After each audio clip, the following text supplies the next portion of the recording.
Hello, and welcome to the Weekly Scroll Podcast. My name is Ryan. And I have drank the mead of poetry that came out of Odin's ass. And I'm a wolf upon the coast. And I'm the warden. There we go.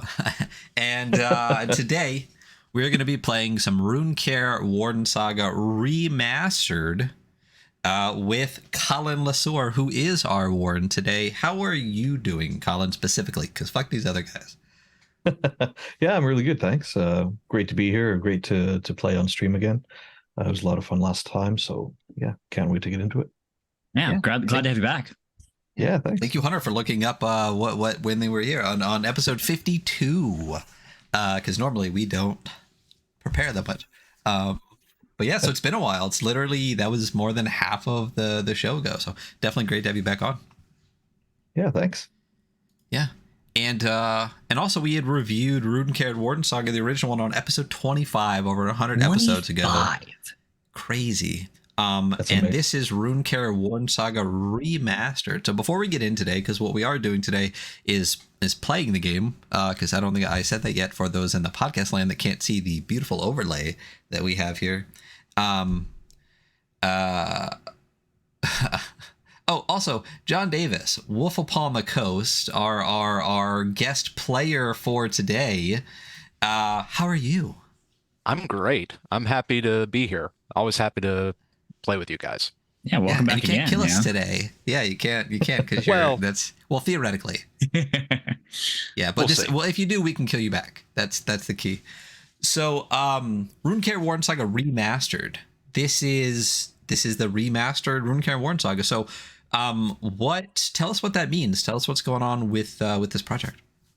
Sure, yeah. So the original Runecairn core rules came out in 2021 now, I think.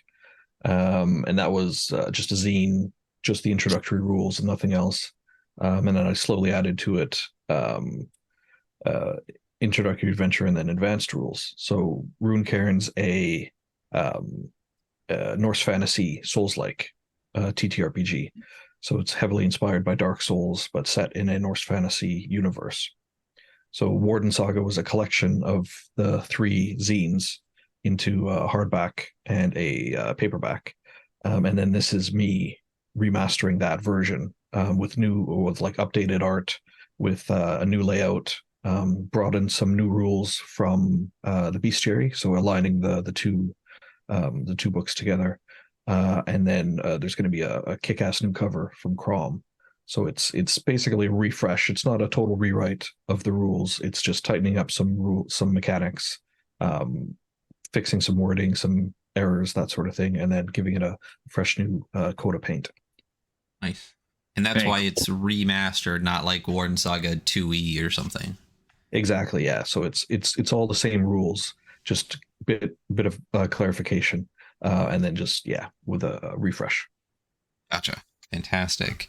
Are we actually? So you sent me a little something. Speaking of that, did you want me to show that off a little bit? Yeah, sure. So this is an exclusive reveal of the work in progress cover from 𝐑𝐿, who's an amazing artist based out of London. He did the cover of the original Runecairn Wardensaga. Cool. So he sent me. Yeah, it's really kick-ass. Ooh. So he sent through the sketch and reworking that into the cover itself. So I can't wait to see the final result. And I think it's going to kick as much ass as the original did. Yeah. The original cover is I really, really, truly like the original cover. But yeah, this looks like a really cool sketch. So excited to see it. Yeah. No, it's killer. I mean, so I actually have a draft of the new one, which is fantastic. Thank you for letting me get a peek at that. So is this going to sit into that same kind of color scheme that I can see that no one else can see right now, or?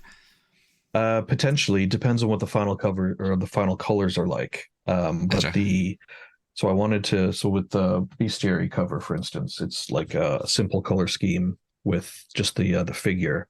So depending on what the final cover looks like, it might be similar to this with a blue color scheme instead of the red. Mm-hmm. Yeah, and I love that bestiary cover. I think that's so evocative to have that like nice clean color red with that picture, because that's Goran who did the cover on that one, right? Yeah, it is. Yeah, so Goran 𝐑𝐔𝐍𝐄𝐂𝐀𝐈𝐑𝐍, he did We Deal in Lead as well, the cover for that. Yeah. And it was actually I can't John, it might have been one of yours actually. One of the bastardized cover, like the cover that's the simple red background with is it the Vault? I can't remember the full title. Yeah, Vault of Doom. Those were actually Matt. Those are actually Matt Morris's work, and he did fantastic work on those. Cool. Yeah, Yeah, there you go. Yeah, there we go. So that was my inspiration for the bestiary. Oh, that's amazing. Like, yeah, I just thought it looked so cool, so I wanted to have something that kind of spoke to that, and it was evocative of that. Yeah, that's right. Like I said, I can just pull out the Bastardized classics at any point in time. I got my quick draw. Mine are somewhere in the John section. I've reshuffled lately, so I have to find it. The John section. I have a John's. I have a Sivad Sanctum section. I also have a very nice big Colin Le Sueur section that I should have grabbed, but they're all sitting right over there. Awesome. So that's what we're doing today, and this remaster is coming to crowdfunding like tomorrow, right? It is, yeah. So on the 23rd of January, it's going to go live on Kickstarter. So for all day one backers, so in the first 24 hours, if you back, you get a kick-ass Runecairn patch, which is like a yellow patch with the bonfire in the middle and then runes on the outside. Which, yeah, it's going to be really cool. It's embroidered. And then there's a lot of like reward tiers. You can get another patch, an Odin patch, which is my logo, except done in a Viking Age art style. So it's it's hard to describe, but it looks really cool. It's almost like a mosaic. Do you want me to show stream? Because I can show it if you want. Yeah. So I think this is the first patch that we're talking about. Let me fit to screen here real quick. Whoa! So this will be the first one. Let me have these other two. Big image, yeah. It's a full body patch. So yeah, beautiful patch. So you said this is the bonfire day one patch, right? Yeah, that's right. So everyone who backs at a physical level on day one will get that. And then the Odin patch will be included in higher tiers.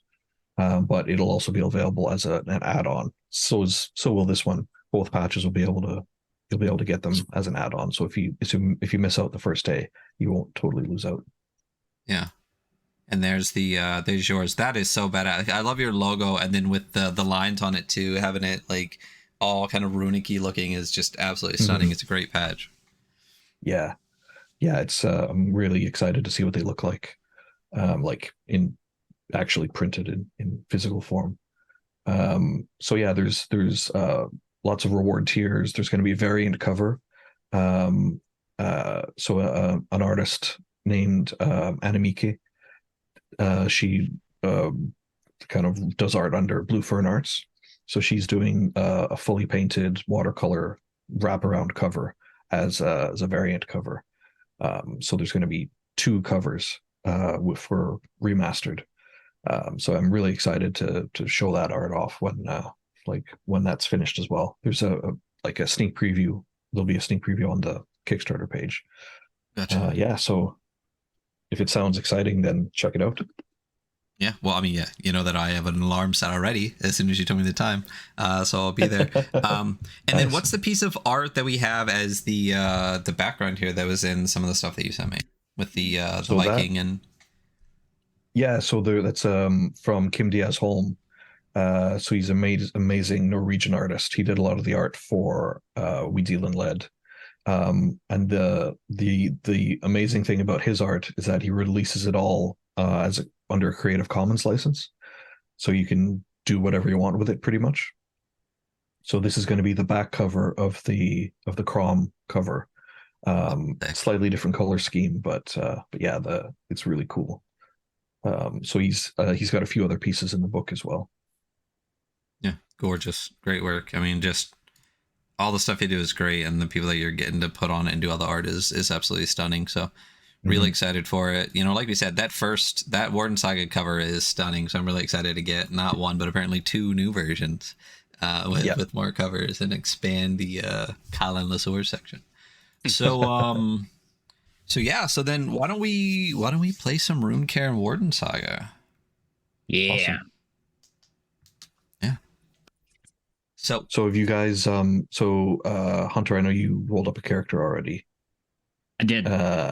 Ryan and John, have you in the meantime rolled up characters as well? I did not get the chance. I was doing all this, but if we want to run through real quick, cool. I can sure, yeah. I can do that real quick, and I'll get my dice roller and we'll do that. So there's there's a quick way to do it, and then there's a super quick way to do it. I have a character generator, so you can basically go to a link and it'll automatically roll you up a character.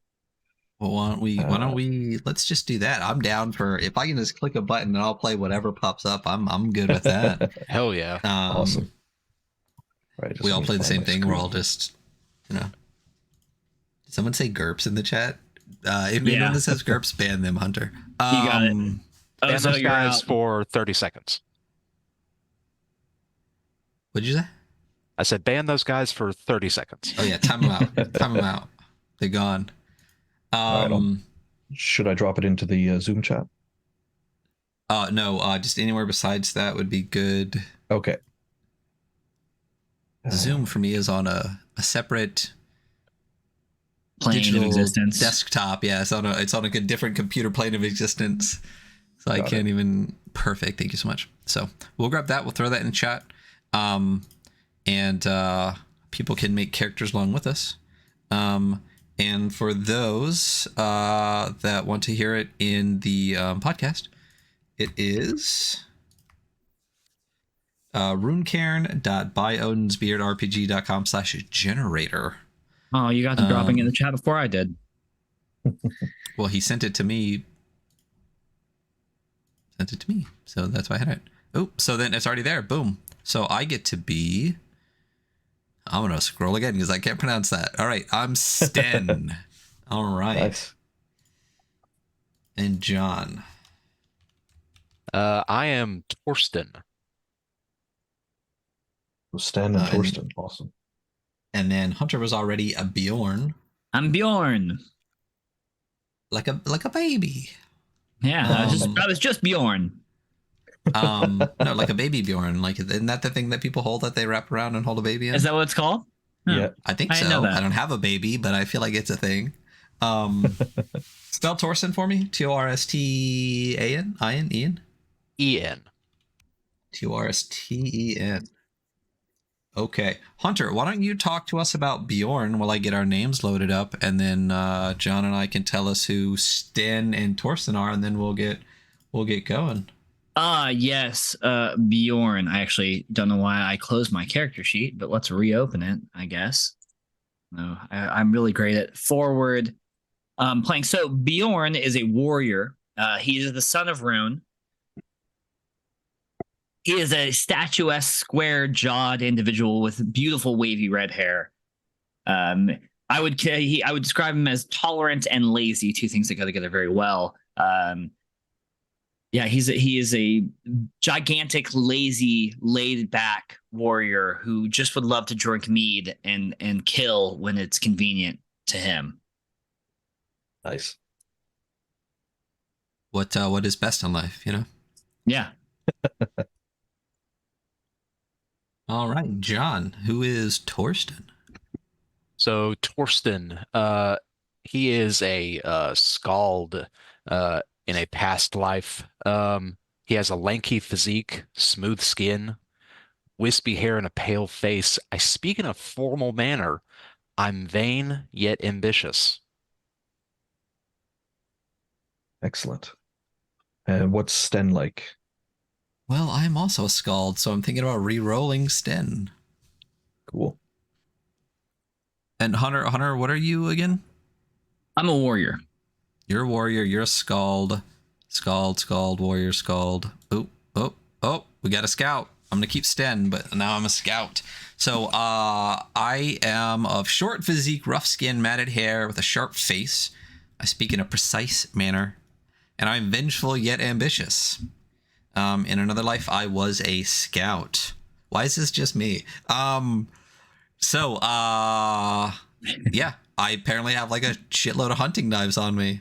That's what I got. I got my key item is a hunting knife. My other gear is a hunting knife. My weapons are a hunting knife. So yeah, so that is me. I am Sten, the vengeful yet ambitious scout. Awesome. So I still need to tweak the character generator a little bit, because it doesn't give you the slots, like how much slots things take up, but it should say how many free slots you have. I do 5 out of 10 free slots. Yeah. Cool. Yeah, same. 4. Yeah, the warrior is a bit more laden with equipment. I do have a lot of stuff. Yeah. So I think that's a good way to kind of introduce the system of Runecairn. So it's based on Into the Odd and Cairn, hence the name. Except there's a bit more focus on combat than as compared to Cairn. So you've got a key item. Each one of your characters has a key item, and you can use that to carry out special attacks and special abilities in combat. And a lot of those will result in causing a fatigue when you use it. And a fatigue occupies an inventory slot. So the amount of effort that you exert, that takes a toll on your body, and after a while you can't do those special abilities anymore. Because if you ever get to 0 slots free, that means your resilience is reduced to 0, and so you're basically exposed to attack. Resilience is like HP in Cairn, which is hit protection. So it's not how much health you have, but it's how well you are at avoiding attacks, or how well you are at persisting through combat to avoid attacks. Once your resilience is reduced to 0, then you start taking strength damage, and that's when you're getting ready to die, pretty much. But because it's a Souls-like, death is not the end. And when you die, you'll respawn at a bonfire. You lose 1 point of vigor, which is your kind of your drive and your humanity. So if you're familiar with Dark Souls, it's the equivalent of like a humanity stat. So if your humanity goes to 0, if your vigor goes to 0, then you're lost to the void and you become a hollow. So you lose your character, essentially. Permanent death. The equivalent of permanent death. Yeah, so that's kind of a whistle stop of the mechanics. So it should list your. Actually, I'm not sure if it does list your special attacks in that. I don't think I see a special attack. No, so again, I need to update the generator. So for warrior, so your key item is your shield. So key items, basically that determines your what you can do. So it's the equivalent of like a class. So your key item is your shield, so that means that you can block and you can parry. So you can choose to react to an enemy attack, and you can block that, or you can parry it and counterattack. Your primary weapon's a bearded axe. With that, you can attempt to disarm. That's a special attack, or you can use hack, which does extra damage against enemies. Your spear also has a special attack that you could use to thrust and hit targets from far away. So we've got a Skald, don't we? Yes. Your key item is a runic focus. So that's basically the equivalent. Like, so a Skald is like a mix of a bard and a cleric. So the runic focus you can use to channel magic. So magic for Skalds take the form of sagas. So you're not casting a spell, you're reciting a saga, and that's what channels the energy of the gods, and that's what causes the magical effect. So you basically hold up your runic focus, and you channel the energy of the gods. You tell the story of the saga, and that is what causes the magical attack or the magical effect. You can choose heal or lightning spear for your saga, or it might have chosen for you automatically in the generator. Let me see. Yes, I believe it chose heal for me. Okay. So yeah, you could use that to that comes in handy if you're playing with multiple characters, multiple adventurers. So you can use that to restore 10 resilience and clear the deprived condition if anyone has that. That causes 1 fatigue when you use it. Your weapon is a steel sword, so you can use that to sunder. That's your special attack. You can use sunder to, so it does reduce damage when you use the sunder, but it also basically cuts through the enemy's armor and it reduces their defense. So you can make them, it makes them easier to attack in the next round. And that causes a fatigue as well when you use it. So something that I should have mentioned earlier was reactions. So in combat, you can react to an enemy attack. So say a troll is rearing back and is about to hit you, you can choose to react. Each class or each background has a different way to react. The warrior can block, the warrior can parry an attack. The skald can use a shout. So it's similar to the Dragonborn in Skyrim. You can basically channel power and shout and disrupt the enemy's attack, so knock them off balance.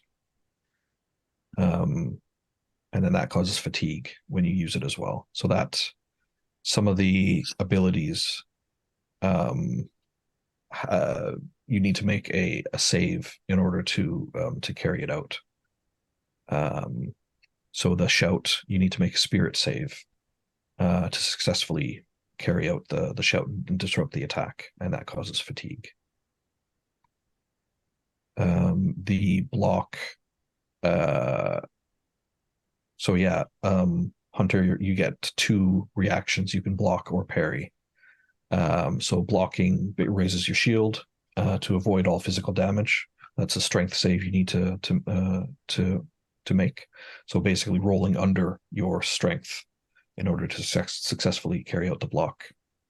And then parry, similar thing, roll, make a strength save, and then you can deflect the attack and riposte for extra damage. Nice. And for the scout,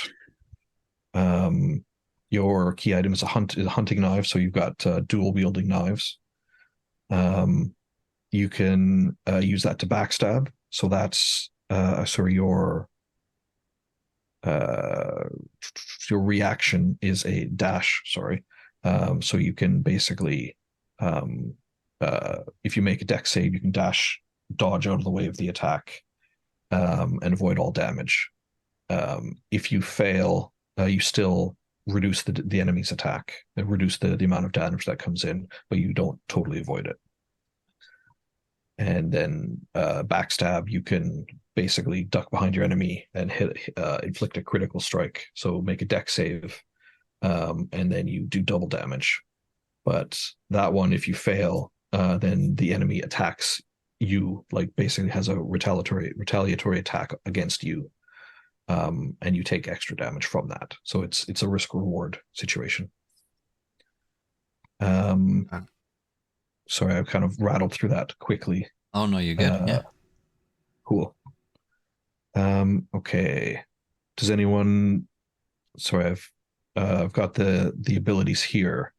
So does anyone need more abilities explained or detailed or anything like that? So lacerate and volley, are those also just different skills that I have, or are those? So that's just like backstab. I have lacerate and volley as options that I can do as well.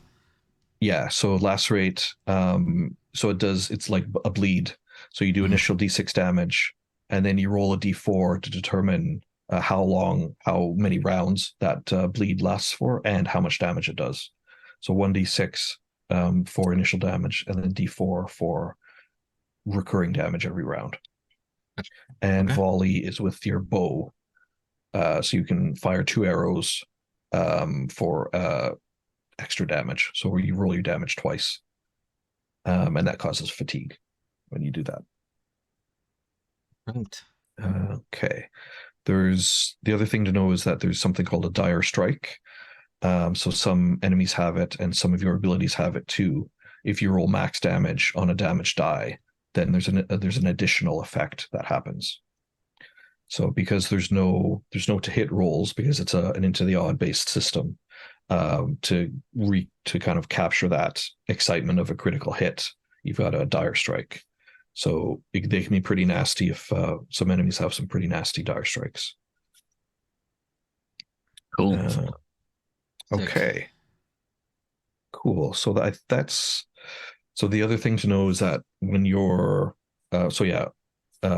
hits are automatic. So there's no to hit rolls. So you just roll damage for enemies and for the adventurers. If you're attacking the same target, so if multiple adventurers are attacking the same target, you all roll your damage and then pick the highest value out of those attacks. And it's the same if multiple enemies are attacking one adventurer, it's the same kind of thing. So it scales pretty nicely if you've got lots of people playing. The other thing is if your resilience is reduced to 0, if it's reduced to exactly 0, then that triggers an omen, which is a supernatural tinged event that happens. But if once your resilience is depleted, then you start taking strength damage, and so every point that takes you under 0, it reduces your strength by that amount, and then you roll a critical damage save for every additional attack. If you fail that save, you die. But again, you respawn at the bonfire because death is not the end.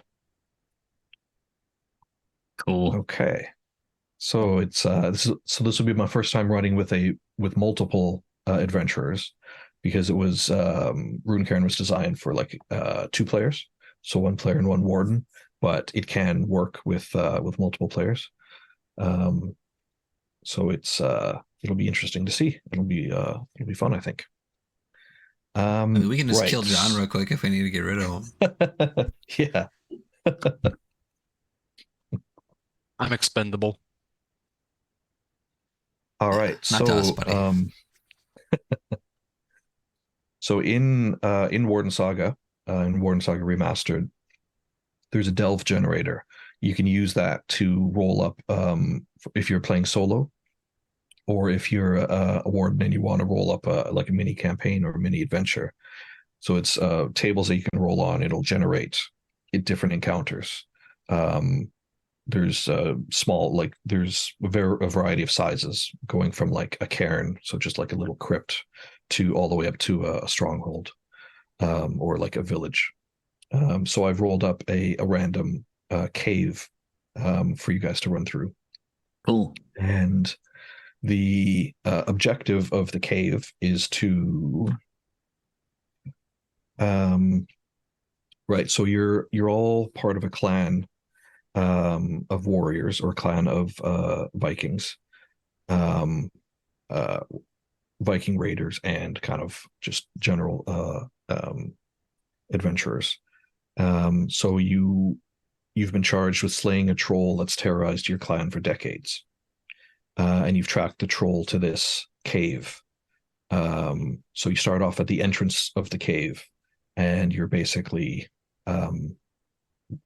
looking to search and destroy, to find the troll, and to slay the troll that's been terrorizing your clan. Okay, so is everyone cool to start? Absolutely. Yeah.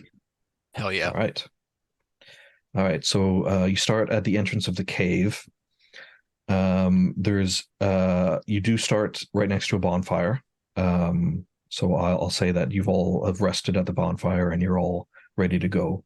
If any of you die during like in the cave, you'll respawn at the bonfire, at this bonfire. Okay, so the first thing you see, brackish water drips into an enormous black pond. So the cave, it's naturally formed. There's two paths that lead from this room, one to the northwest and one to the northeast. And the area that you're in is dominated by this enormous black pond. And there's condensation dripping from the ceiling into the water. You said there's northwest and northeast? That's right. Yeah. Shredded wheat. All right.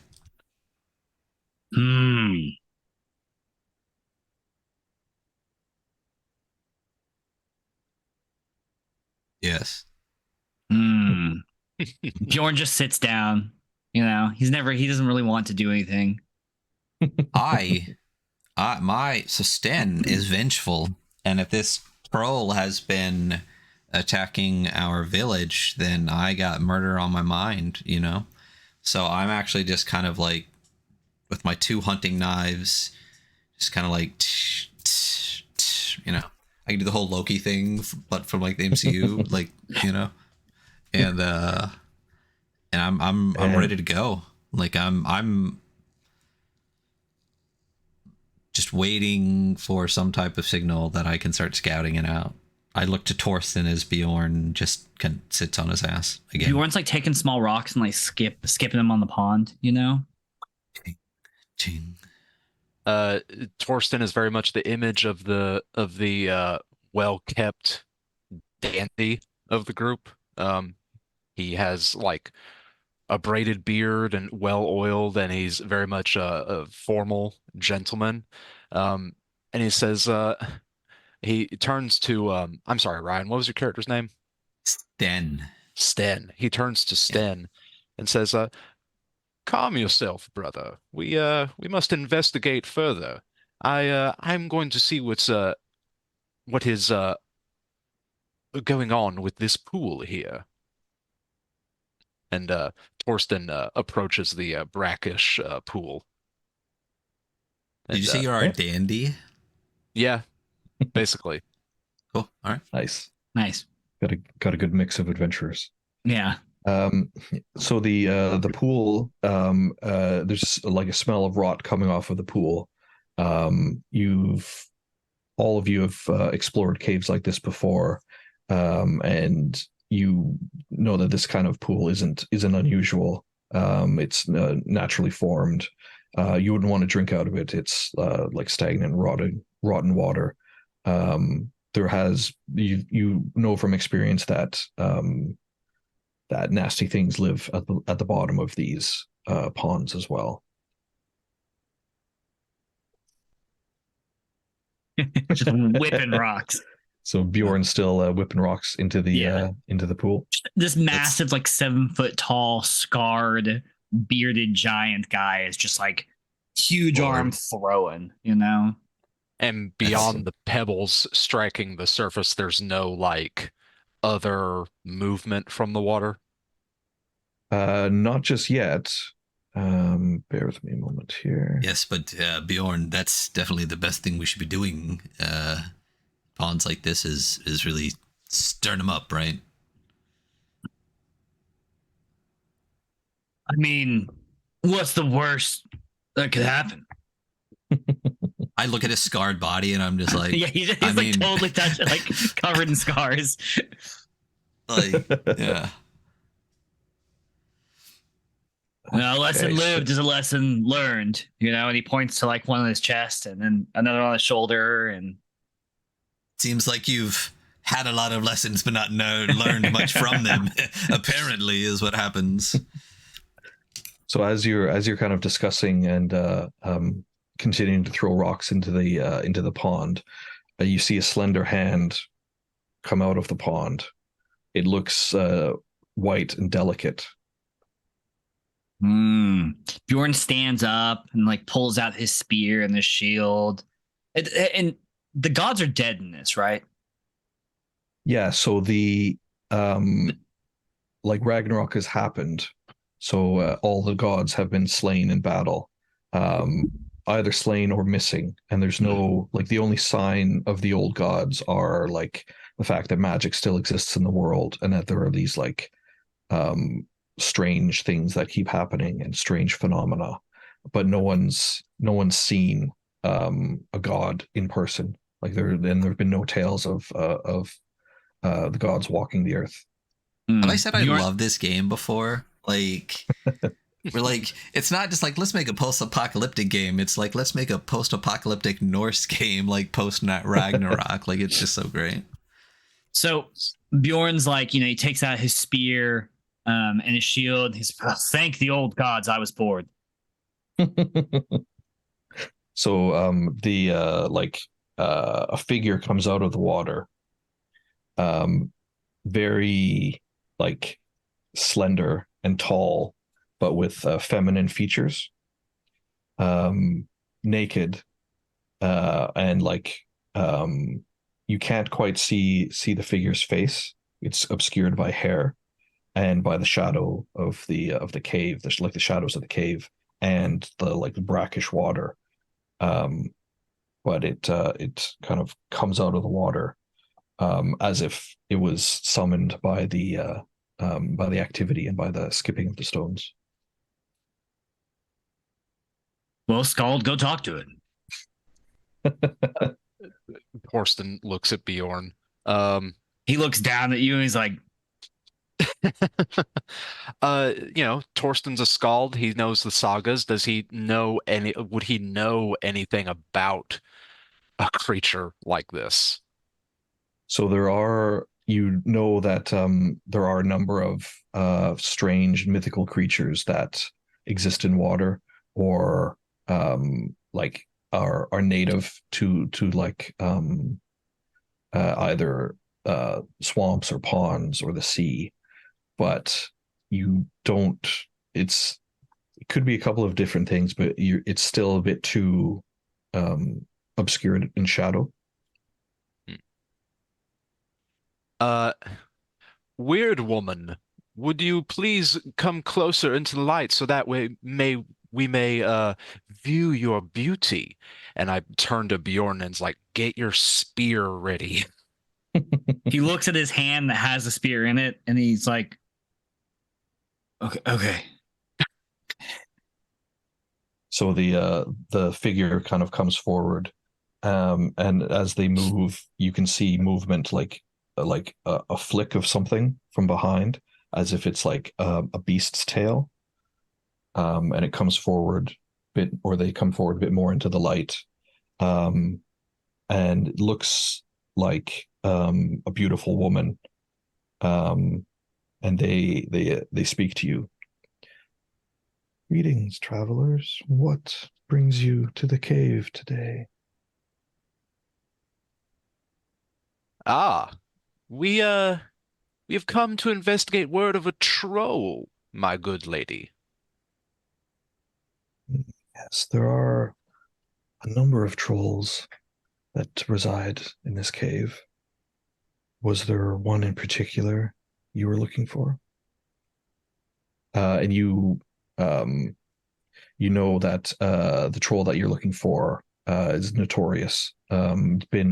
Been kind of terrorizing the area for decades. Name is Krug, Krug, yeah. And it's got like white hair, enormous, and with a like a scar across its face. I described the troll in question. Yes, that one does live here. You will have your hands full if you're trying to take care of that particular beast. How so, my good lady? Well, I'm not sure how familiar you are with trolls, but they do come in different sizes, and this one's exceedingly large. Hmm. Mm. How, and he looks to Bjorn, bigger than my good friend here? 3 times as big, as tall as the tallest trees. Krug needs to bend down when he enters the cave. Mm. Torsten laughs and says, well, the bigger they are, the harder they fall. She laughs. This is true, yes.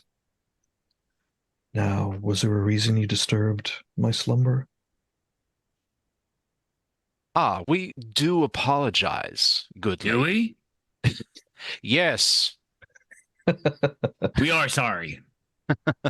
My good friend here, Bjorn, he is not versed in the ways of polite company. You must forgive him. I get so His bored. ignorance. He gets very bored. I understand.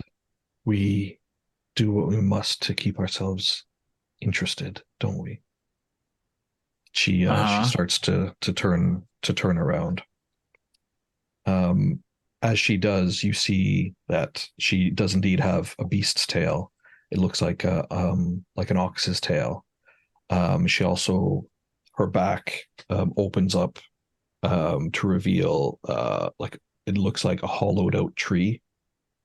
And Torsten, you recognize that this is one of the hidden folk who normally exist in forests and in ponds. Very dangerous if you cross them. And one of the spirits, like one of the spirits of the land. You see, my friends, not everything must be met with steel. A kind word goes a long way.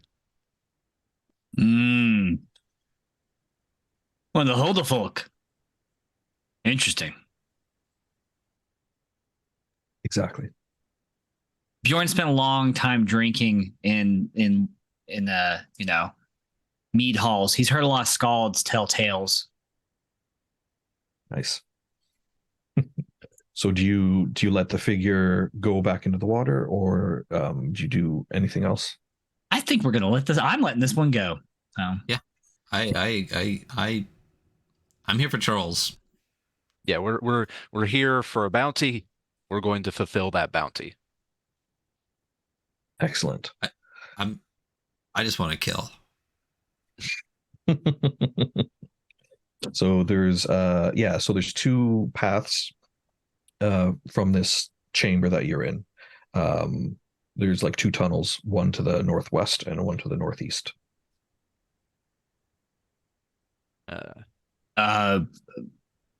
West Coast, best coast. That's all I'm saying. Well, we're going east. Oh, God damn it. Sten, you're the scout. Hey, I'm the scout. I'm scouting. We know this is my job. I'm good at it. So I scout Stan, west. Yeah. Oh wait. And so you're kind of leading taking the lead from the party. Yeah. I feel like I have a bow and I got 2 knives on me. Mm-hmm. Now I'll keep the knives on me because if something gets in close, I can poke it, and if something's far away, I have time to pull the bow. So I keep my knives out and I quietly stalk around the brackish water. I get to the western entrance, and can I look down? Do we need to worry about lighting at all in here? Or?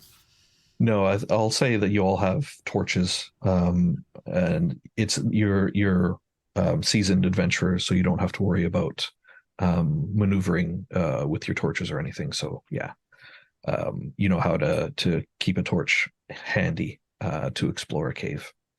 So you kind of peer around the western corridor, the western tunnel. You see a very unusual sight. You see movement. The tunnel opens up to a wide, flat kind of chamber. You see 4 figures moving in a circle around something on the ground. You can't quite see what it is because the figures draw your attention immediately. There are 4 skeletons, and they're just kind of like dancing, like ritualistically around the figure. Bjorn puts up a spear and pulls out the axe. Getting closer with this one.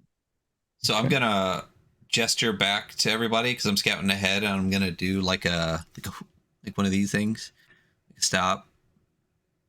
I'm gonna point into the cave, and I'm gonna give them 4 like that. Mm-hmm.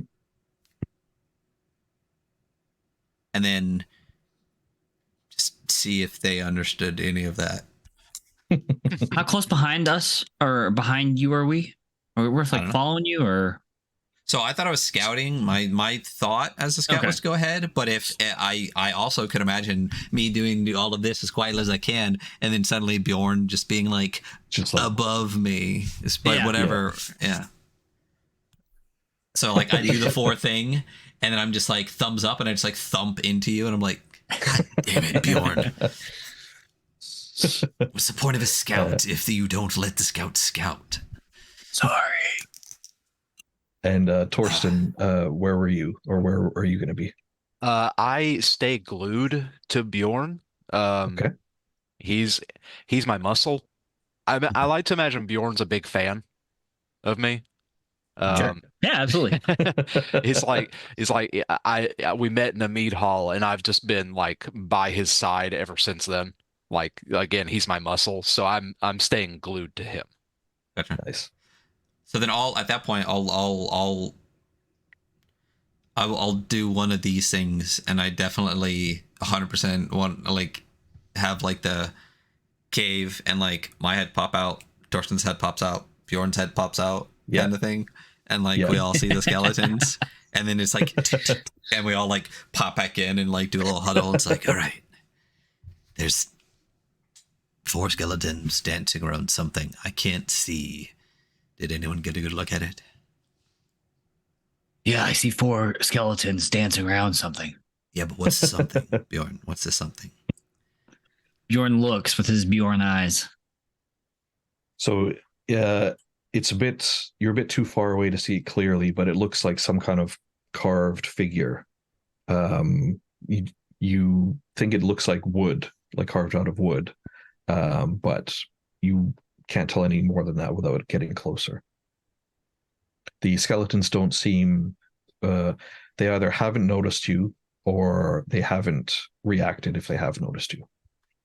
Do we have a general feeling about Scaly Boys? Like, if you see a skeleton, is it usually like a bad thing? Yeah, so they're like all dead things, they're like drawn to sites of death. So it's never a good omen to see a skeleton. Okay. So like me see your own. Yeah. Yeah, right. Exactly. So like being like, it's never a bad idea to just be like, okay, just go bash the skeletons. Like, it's never like, wait a minute, let's talk to them. It's always, oh no, dead thing, we killed dead thing, right? Yeah, exactly. There are you do know of some intelligent undead that it's possible to like parlay with, but skeletons you generally just smash. Yeah. Okay. All right. Torsten, have you seen anything like this wooden figure?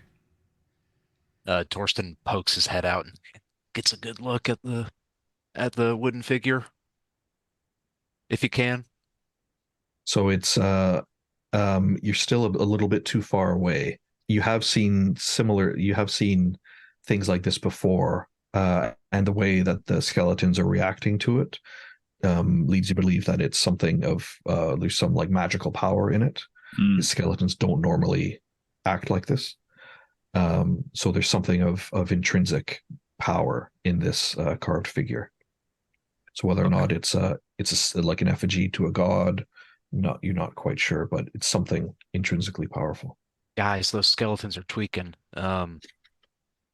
So I would love to use my skill if that's okay. So my plan as a scout is to try to take at least one out before we all just charge in there, because if I backstab one, that only leaves 3 left. That's one more for each of us, so none of us are ever think. So how about I sneak in, try to backstab one, and as soon as like I make contact, you two charge in at the other 2 closest. Because if they're in a circle, my thought is if I hit one in the back, you 2 hit the sides, the one farthest from us will be isolated at that point away.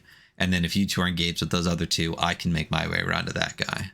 So let me try to backstab the first one, and as soon as I hit or don't hit, you guys charge in on the 2 on the sides. Do you discuss this with Bjorn, or you just do this? No, yes, I would like to say, like, just can you count to... All right. Can you, Torsten, can you count for Bjorn? Basically, Torsten, can you just keep him in check until I stab one of them in the back, and then both of you run in? Or follow Bjorn in?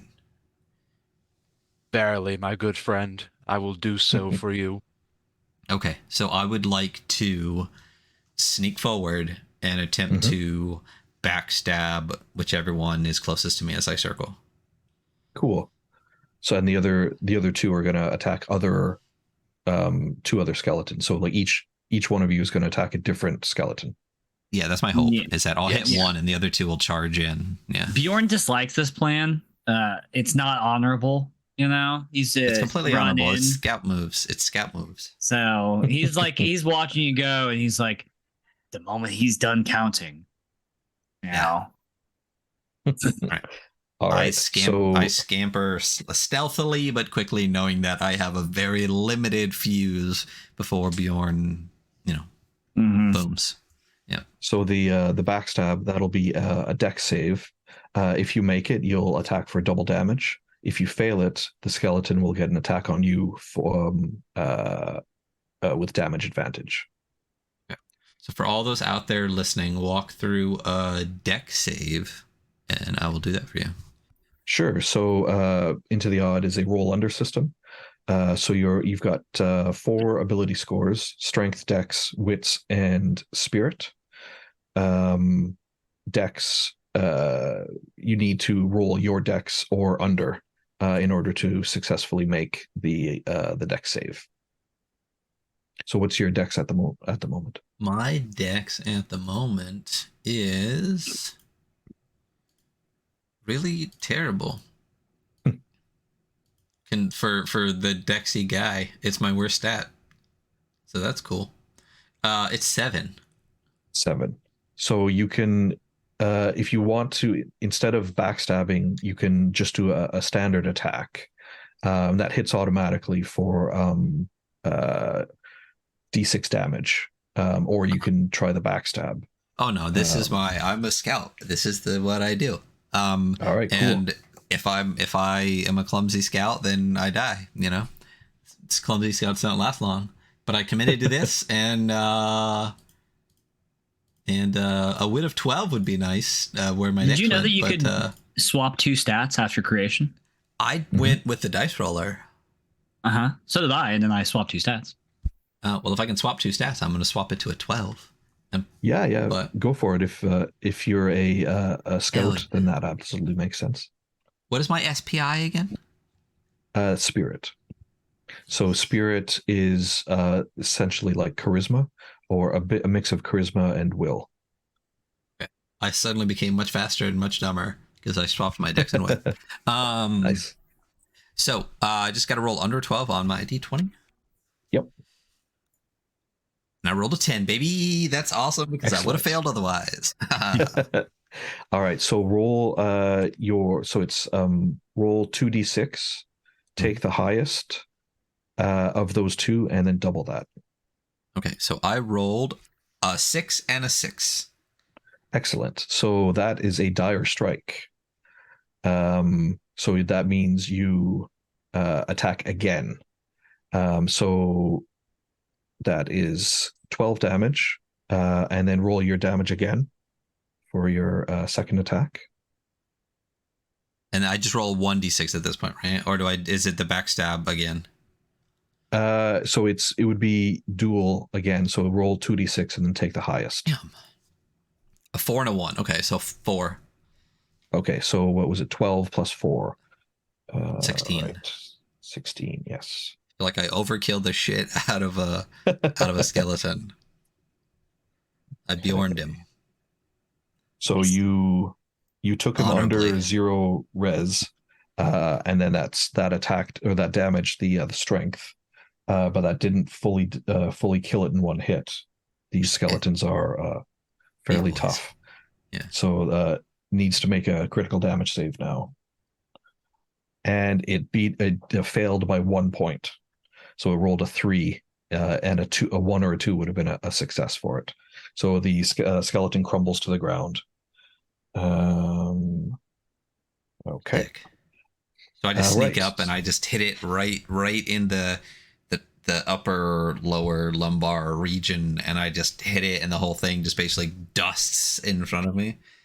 Yeah, I assume that's like and it just cracks, and that's what I assume is the starting gun for Bjorn to be like running in. Oh, absolutely. The moment that hit happens, Bjorn's like laughing, like ha ha ha, and then running in.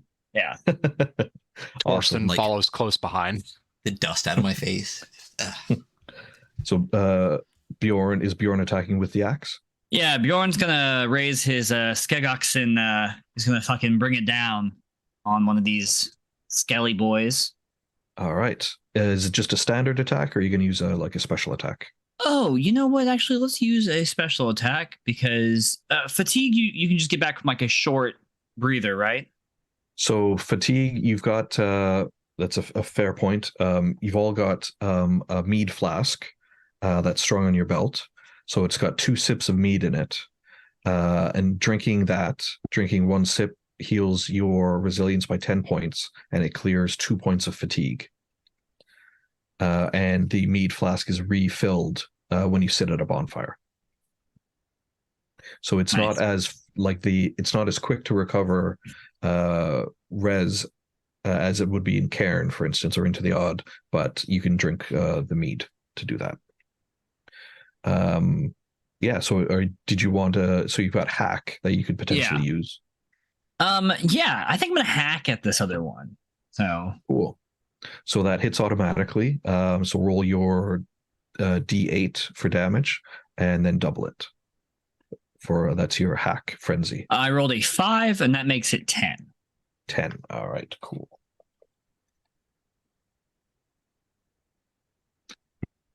Okay. Same thing, and that's reduced its res, and then it's taken the rest as strength damage. Cool. So it failed its critical damage check. So you bring the axe down, and it just splits the skeleton in half, and it crumbles into dust. Nice. All right, good work, Torsten. What would you like to do? Torsten has more probably better effect at a distance than up close in combat. So he's actually going to go for a shout. So a shout is a reaction. So you can use it in combat. Yeah. Okay, gotcha. All right. Well, in that case, Torsten instinctually goes for a shout, and he's like, "Damn, no ears." So he pulls out his steel sword instead and goes for a swing. Nice. So is that just like a standard attack on the skeleton? Standard attack, yep. Cool. So sword is D6, I believe. Yeah. That is a strength save. No, that just roll your damage. So just a D6. Right, into the odd. Yep. Yeah. All right, 3. 3. Okay. So that's the steel sword cuts through the skeleton, but it's still up. So there are 2 skeletons remaining. The one that you just attacked, since you're closest to it, is gonna attempt to attack you. So it's got a spear, and it's gonna attempt to stab you. So you can react to that attack with the shout if you like, or you can take the hit and hope your armor protects you. I'm gonna like again, the shout is just like Torsten's reaction to everything, so he's gonna go for that. He's gonna go for a shout. Yeah. Cool. Exactly. Right. So that's a spirit save. If you succeed, then you'll disrupt the attack and take no damage, but it'll cause a fatigue. Okay. And my spirit is a 12, so I need to get a 12 or under. Yeah. 5. 5. Awesome. So yeah, you holding your runic focus, you channel. Is there a particular god that you wanted to invoke, or the land, or what sort of like how would this shout take form for Torsten? Having that conversation with the lady of the pond, sort of like, I think that speaks to Torsten's character. So he's sort of like of the land. So like, you ever seen those videos of like the traditional like Nordic cow calls, like just in the hills? Is like it culling or no? Like it's not culling, something like that. Culling. I'm down for some culling. Yeah. But yes, it sort of takes that form. Cool. For Torsten.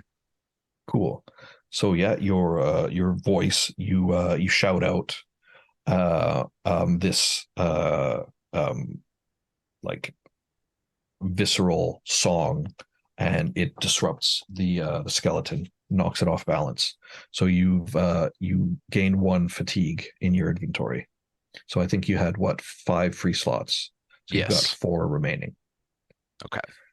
All right. The next skeleton is going to come for you as well, because they were kind of going around in a circle. So this one's coming after you. So it's going to do the same. It's going to attempt the same thing. It's going to raise its spear. You can react again. It would cause another fatigue, or you can take the hit. It's up to you. I'm going to take the hit because I think Torsten would have been preoccupied with the first skeleton. Cool. So you've got 2 defense, don't you? Yeah, 2 defense. Yeah, cool. So that's the reindeer hide armor that you've got, and then you've got a leather hood that adds additional protection. So the skeleton rolled a 3, so your 2 points of armor, that reduces the attack to 1 point. So you take 1 point of resilience damage. Okay. All right. And then it's back around.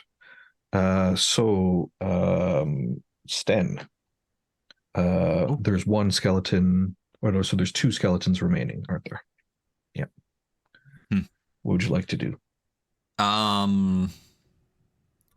So I hit the one in the middle, and then Bjorn came in and hit.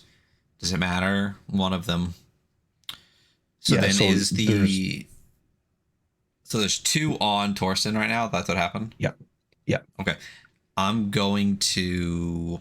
Can I tell which one was already hit? Do I see like some broken bones on it or something? Yeah, you can see like the sword slash through it. Okay, so then I'm not gonna use a skill this time. I'll just do some regular old attacky. Cool. I don't want to dash. I'm not gonna volley. So would that just be? Well, I can't lacerate this thing because it's not gonna bleed. So what's just a normal hit? So that would just be rolling your damage. So you've got 2 knives. Yeah, so roll 2d6, and then take the higher of those 2. Roll 2d6 and take the higher one for your damage. Okay, yeah. I have these, and I'm just going to try to, like, from behind as it goes into Torsten, just kind of rip from, like, top of the rib cage down and try to break out its whole situation. Cool. I got a 2 and a 3, so 3. So 3 damage. Okay. So, yeah, you're, it's a bit of an awkward angle. So you don't quite get a strong hit on it, but you do take a chunk out of its like rib cage, but it is still coming. All right, Bjorn, What would you like to do? Bjorn is going to go for the undamaged one because they obviously have the other one under wraps. Mhm. And I think this time I'm just going to make a normal axe attack. So Cool. So that's just roll d8 for your damage. 4. 4. Okay. That's enough to take it under 0. And strength. Okay. So it fails its critical damage save. So it collapses. Yep, collapses into a heap on the ground. Bjorn like So raises axe and says, "That's 2." Torsten, what would you like to do? I'm actually going to scold this skeleton in front of me. Cool.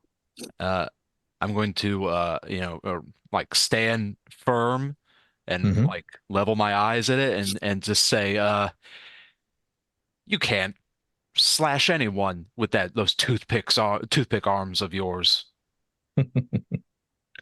All right, cool. So for those familiar with the previous version with Warden Saga 1.0, the scold is a renamed ability. So it used to be lightning knife, but I think I wanted to change it to something a bit more thematic. So let me bring up the wording for scold. It's essentially the same. And it's not loading. Oh, that's why. Okay. There we go. So it's in the quick start. There we go. Yes. So did you want to so yes, you're manifesting cutting words. Are you wielding it as a dagger or are you gonna throw it at the skeleton? I'm going to wield it as dagger.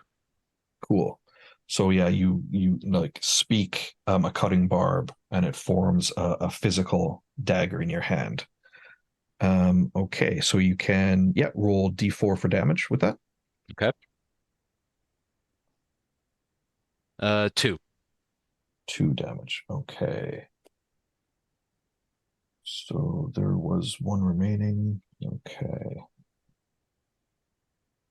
Right. So that is enough to cut through its resilience, and it fails its save, and it crumbles into dust on the ground. Nice. All right. So that's all 4 skeletons dispatched, and you're just surrounded by a pile of bone and dust.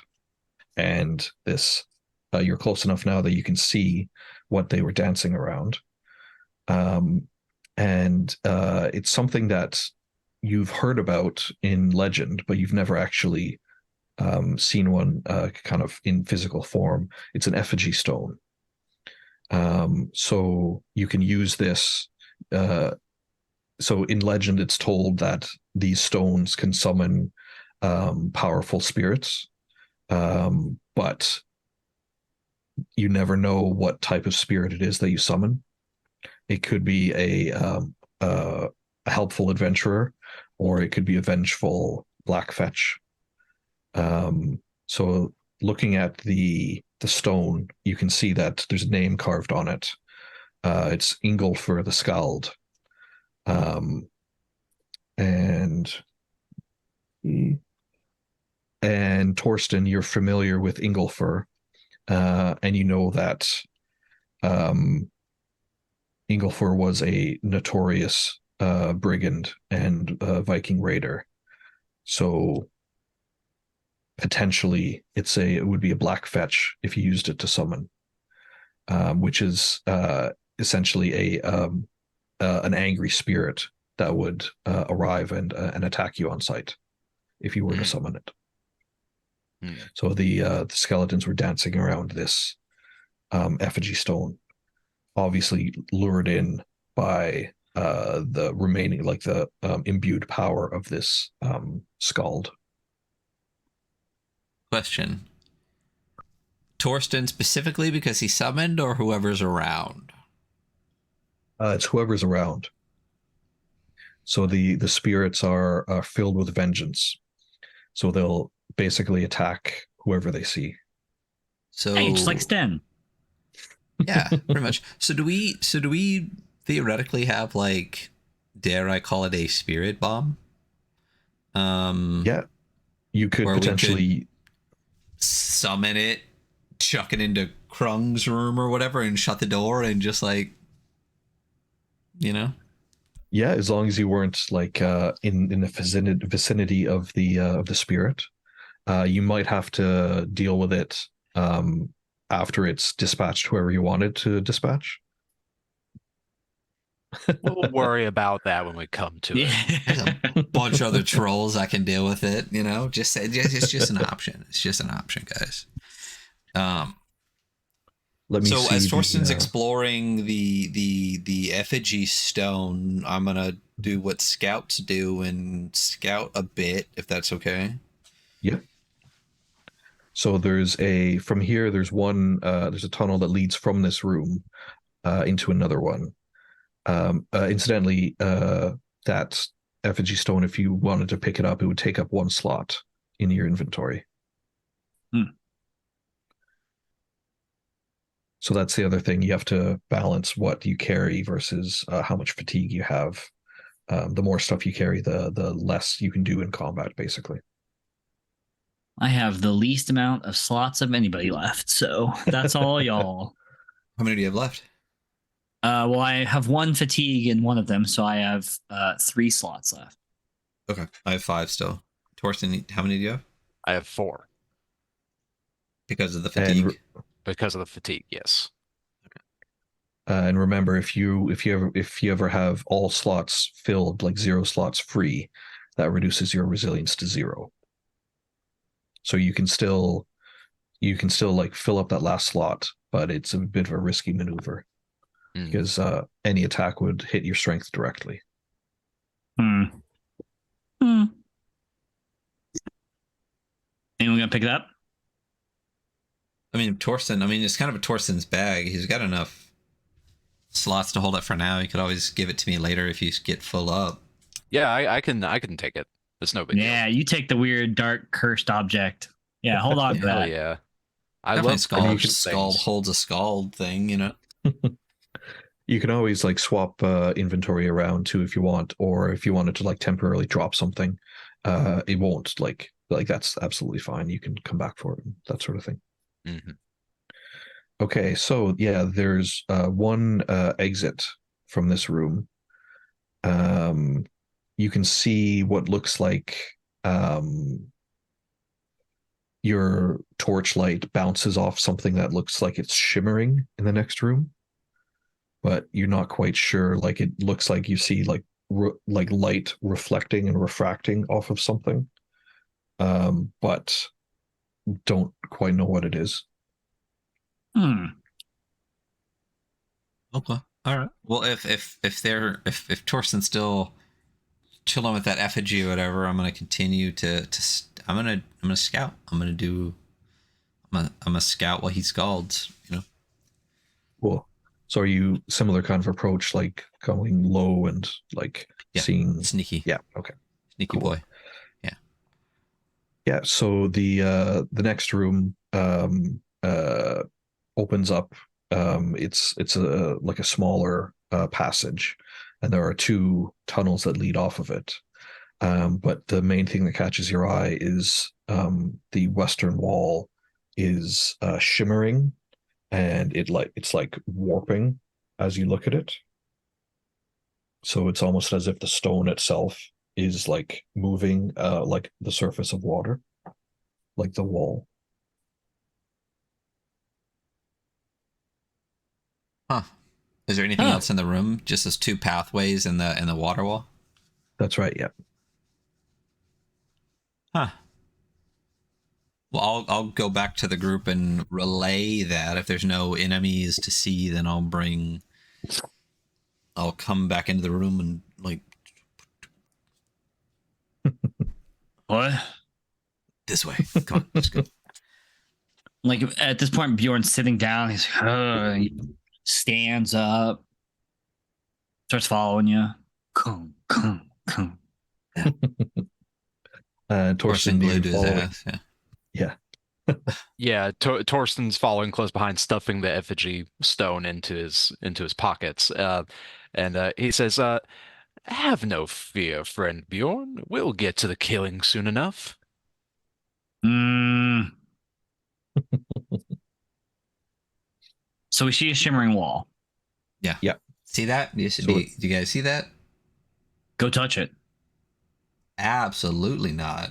I dare you to, though. A strong man of honor would. So he walks forward and he puts his hand on the wall. So it's essentially like putting your hand into I walk straight through the sea. But so your hand goes in about 6 inches, and then you feel like stone wall behind it. But then you feel the wall solidify around your hand. And the whole wall is now solid, and your hand is trapped. I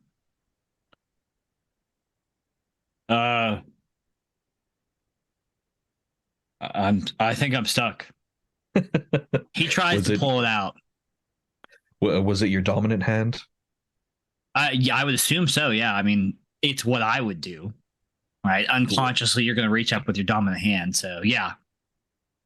Okay. If you want to roll a strength save to see if if you're able to pull it out of the wall. If you fail the roll, there's a chance you would take damage from the effort if you're not able to pull it out. Just a heads up. I'll take that risk. Cool. I rolled a 12. My strength is 14. Excellent. So yeah, you just like push your other hand against the wall and just power it out, and bits of wall come away with it. It looks like normal wall now, like normal stone. You've got scratches on your hand, but otherwise unharmed. See, no danger. You know what? You're right. Torsten looks utterly disappointed. He was holding his sword and was like, "Oh, that would have made such a good tale." How Bjorn lost his hand. So there's no other way out of this room, or? Well, there's two passages. There's one to the east and then one to the north. Okay, scout guy, go look. Yeah, I mean, I guess. Now, wait a second. If we went west, which direction did the passage lead into that room? So you've gone west. Like your first choice was to go west, and then there was you passed through the skeleton room, and now it's your choices are to the north or to the east, or you could go back to where you started in the pond, and there's another path down that way.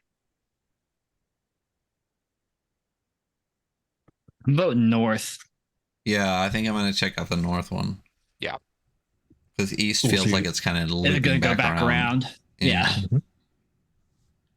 Okay. Right. So you kind of scout to the north.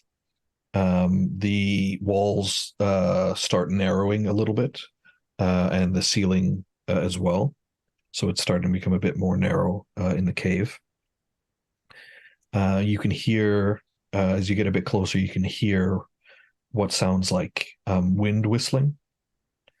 And the cave opens up further. So you go through a narrow passage, then it opens up, and there's a massive chasm in the stone ground.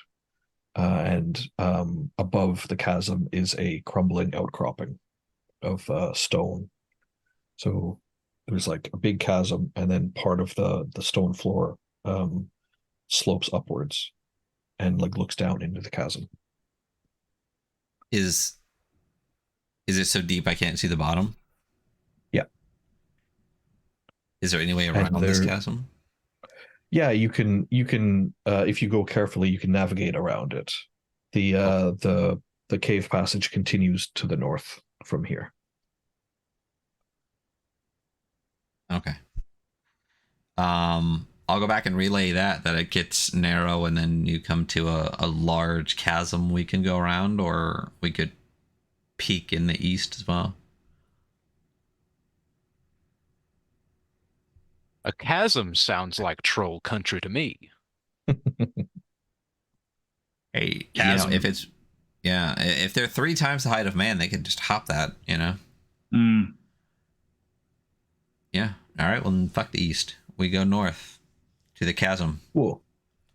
Absolutely. Yeah. So you can navigate around it easily enough because there's no danger at the moment. If you were to need to go through the room through this area quickly, then it might be a different story. But since you can take your time, you can move up around the chasm. So do you take so there's one side that has the outcropping and the incline. Do you go around the other side? I'm interested in that outcropping personally. Okay. I'll follow. Yeah, we can peek. We can peek it. We can. I don't mind a good outcropping. Yeah. Cool. So as you get close to it, you can feel the ground. It's a little bit unstable. So you know that cave systems can be pretty unpredictable. And Torsten, I think you in particular would know that this probably wouldn't take a lot of weight. If all 3 of you, especially with Bjorn, if all 3 of you were to stand on the ledge, it might go badly. So you can all investigate, but there's a risk of it crumbling. Torsten turns around and says, "Good fellows, might I suggest I go ahead with this path and you take the other way around?" Sure. Works. I mumble to Bjorn too. He didn't even kill that first skeleton on that first shot either. All right, so Torsten, you go up on the ledge to investigate. As you get up there, how are you approaching the outcropping? Torsten's a bit like lackadaisical in everything that he does, so he's kind of just strolling. He's just like, hands behind his back, just step. He looks over the edge into the chasm, says and just keeps going forward. Okay. So as you get there, you feel that the ledge, you can feel how unstable it is. Yeah. But it's an unusual sensation because it feels like it's moving, but it also feels incredibly sturdy. And you're kind of trying to puzzle this out, and you see a face turn up from the stone and look at you. It's as wide as the outcropping. It's a stone face. I look down into the stone face and say, "Oh, hello there." The entire ledge starts to move as the enormous stone colossus that you're standing on wakes up and starts to stand up. Can you roll me a dex save, please, to avoid bad outcome? That I can. So my dex is 10. I rolled 18. Hell yeah. Nice. Okay. The stone colossus stands up and you lose your footing and you start to fall into the chasm. Sten and Bjorn, you have a chance to save your friend before he suffers a terrible fate. What would you like to do? I would like to try to catch him. Oh, I was gonna say I watch. No, yeah, we would catch him. Yeah. Okay. I have a dash. Well, do I need to dash? That's a reaction though, right? You can use, yeah, I'd say you can use it if you wanted to attempt to move quickly. Dash, yes. So if you make a dex save, so if you make a dex save, I'll say you'll be able to reach out and grab Torsten. If you fail it, he's gonna pull you down into the chasm with him. I rolled a 2. 2. Okay. So yeah, you with lightning reflexes, you reach out and grab him. The dash causes 1 point of fatigue, but you do successfully reach out and grab your friend and save him from imminent death. So the entire room is shaking now as the Colossus, which was essentially standing up in the chasm, when now it starts to like pull itself out of it. Its bulk is filling the entire cave. You've heard mention of colossi like this, and you know that they're very formidable and can easily crush like a raiding party. And this one's angry that you stood on its face. Listen, I don't say this often, but we should leave. Are they sentient? Can they speak? So there's you don't quite know, like no one really knows the extent of like where they came from or who created them, but they are like something that comes from the gods. They're not sentient, or they can't speak in any way that you know of. Okay. Well, I'm useless here. Here? If this thing is like up and up and he was doing the whole like oh thing and I grabbed him and pulled him in close to me, I'm just gonna be like, silence your silver tongue and run, and I just push him towards the way and dash after, but not like get a fatigue dash, just like RP dash. Are we going, is there a path like that continues deeper, right? Yeah, so there's the tunnel continues to the north. Great. Or you can go back down south. No, I think we should continue north. I agree. Okay, so we all start running. Can we miss him around the chasm without him like colossaing us? Yeah. Okay. Yeah, you're all kind of on the right side of the chasm, so you can like book it without too much worry. So you dash to the north. We chop. You hear yeah. You can hear the cave kind of collapsing behind you as the Colossus pulls itself out and like obviously takes the cave ceiling down with it. So that path is now closed to you to the south. Oh, sick. Dope. Good. Great. All right. Really good. Yep. You're welcome. Hey, I've never seen a Colossus before, and now I have. And you can live the tale to tell. Uh-huh. So now this part of the cave, it's kind of a sharp change from where you just came from, because this area, it feels a bit warmer, and you can smell something that smells like old cooking, or like something's been cooked here, like homely smells, like nice smells, and you can see there's like what looks like a living area, like there's a fire that's died out, and then there's in one corner tucked away in the room, there's forms. You can see like large forms that are lying on the ground, and you can hear loud snoring coming from that corner.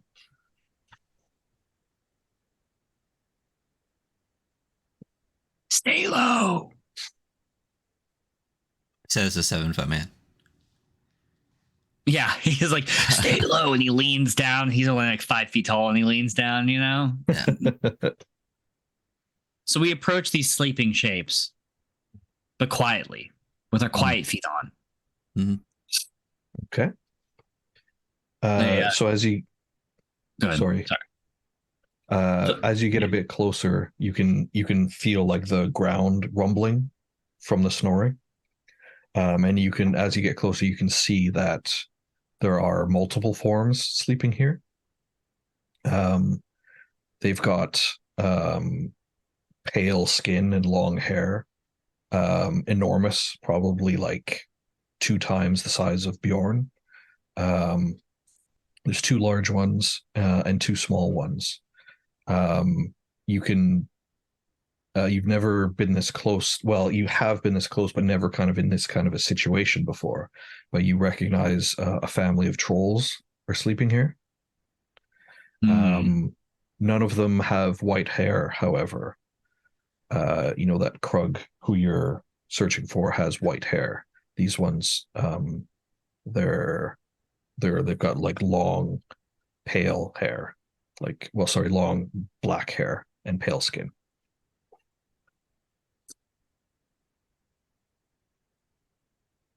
None of them have like pink spiky hair or anything.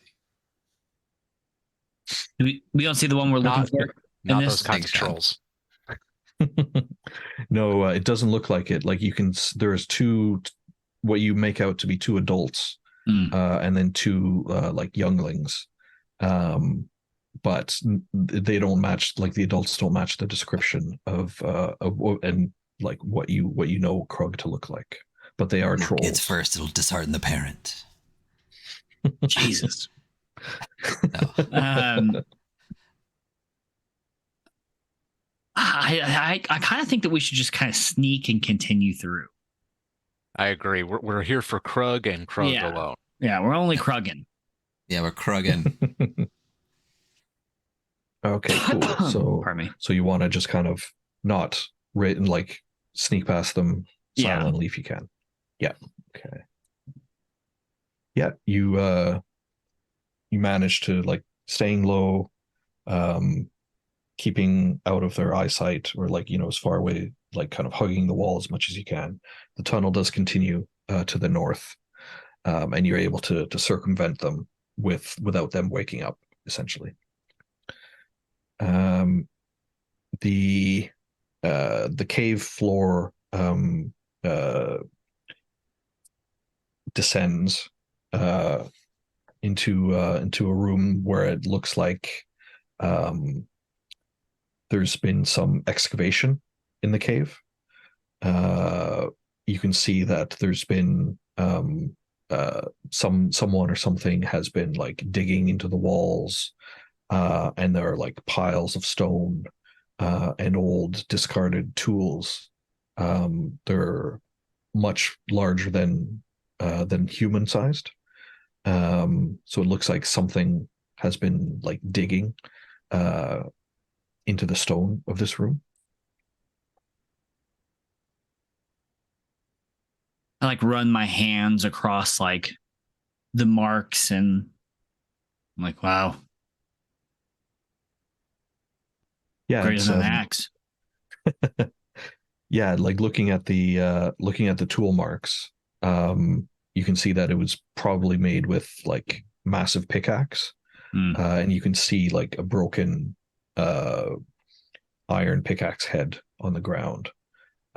Pretty crude, like not to the level of or advancement that you're used to for your own blacksmith, but like something massive and strong must have been like digging at the walls, like taking something out of there, but you can't tell what. Like there's nothing unusual in the stone that you can see. Is it normal for trolls to use tools? Yeah, so trolls are like you get a variety of like sizes and temperaments and intelligences. So there are trolls who use tools, and they live in communities and that sort of thing. So it's not out of the ordinary you don't often see it because trolls keep to themselves and they're pretty aggressive against interlopers. You get the big trolls like Krug, who goes out and seeks out food essentially and raids villages. But you get other trolls who are smaller and live in just communities. Great. Yeah, I think we just continue forward, right? Like, I mean, this is an interesting feature that is also has terrifying implications. It's but horrifying. We're here to kill. So yeah, I seek vengeance. Yeah. Cool. Yeah. All right. So you want to continue on? I think so. John, you want to you have anything you want to do here? I'll take note of it. Just that whoever or whatever is doing this was obviously seeking something out. Mm-hmm. And they either found it or they didn't. Yes. Or haven't yet. Very true. Yeah. It does look like the tools have been abandoned for a while. So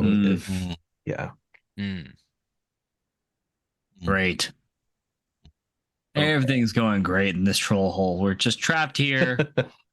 And we have a haunted tablet. And Gotta so many trolls. Boy soul, you know? Yeah. We haven't paid the troll toll yet, so yeah.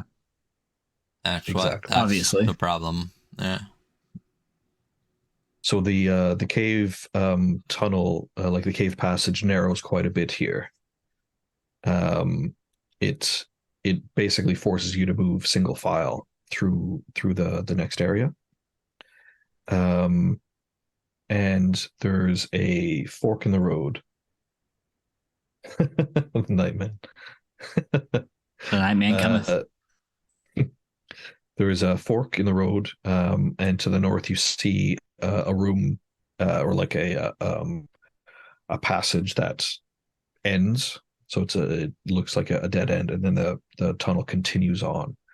But from that dead end, like it looks like a little pocket. You can see that the walls are lined with glowing mushrooms, and it's lighting up the entire room. So it's like a circular style chamber, but it's still naturally occurring, and it just happens that there's mushrooms growing there. Cool. Interesting. Do we know anything about these shrooms? Are they like yummy shrooms or fun shrooms or deadly shrooms or? So you know that that sometimes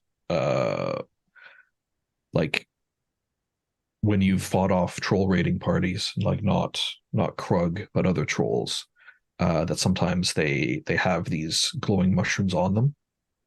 And it looks like they eat them, and it stains their fingers and their mouths like fluorescent purple, essentially. So you can use it to, like, it's like glowing phosphorescent, but it retains the glow even after it's dead, or even after you've like harvested it. So some trolls have it like smeared on their mouth or like on their fingers, and like it gets everywhere, and it's really bright and like identifiable, but you don't know why they eat it. You know that someone in your village tried to eat it once and was horrifically sick for like 2 weeks. Well, there goes Bjorn's idea.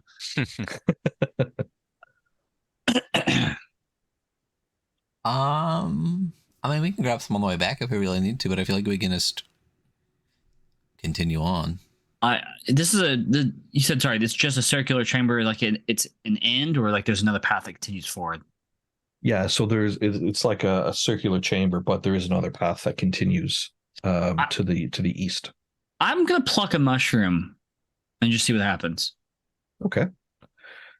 Yeah, so you take it off the wall, and you can feel it's kind of like oily on your fingers, and it immediately starts, like, it transfers the glow onto your fingers as well, and it continues to glow as you hold it.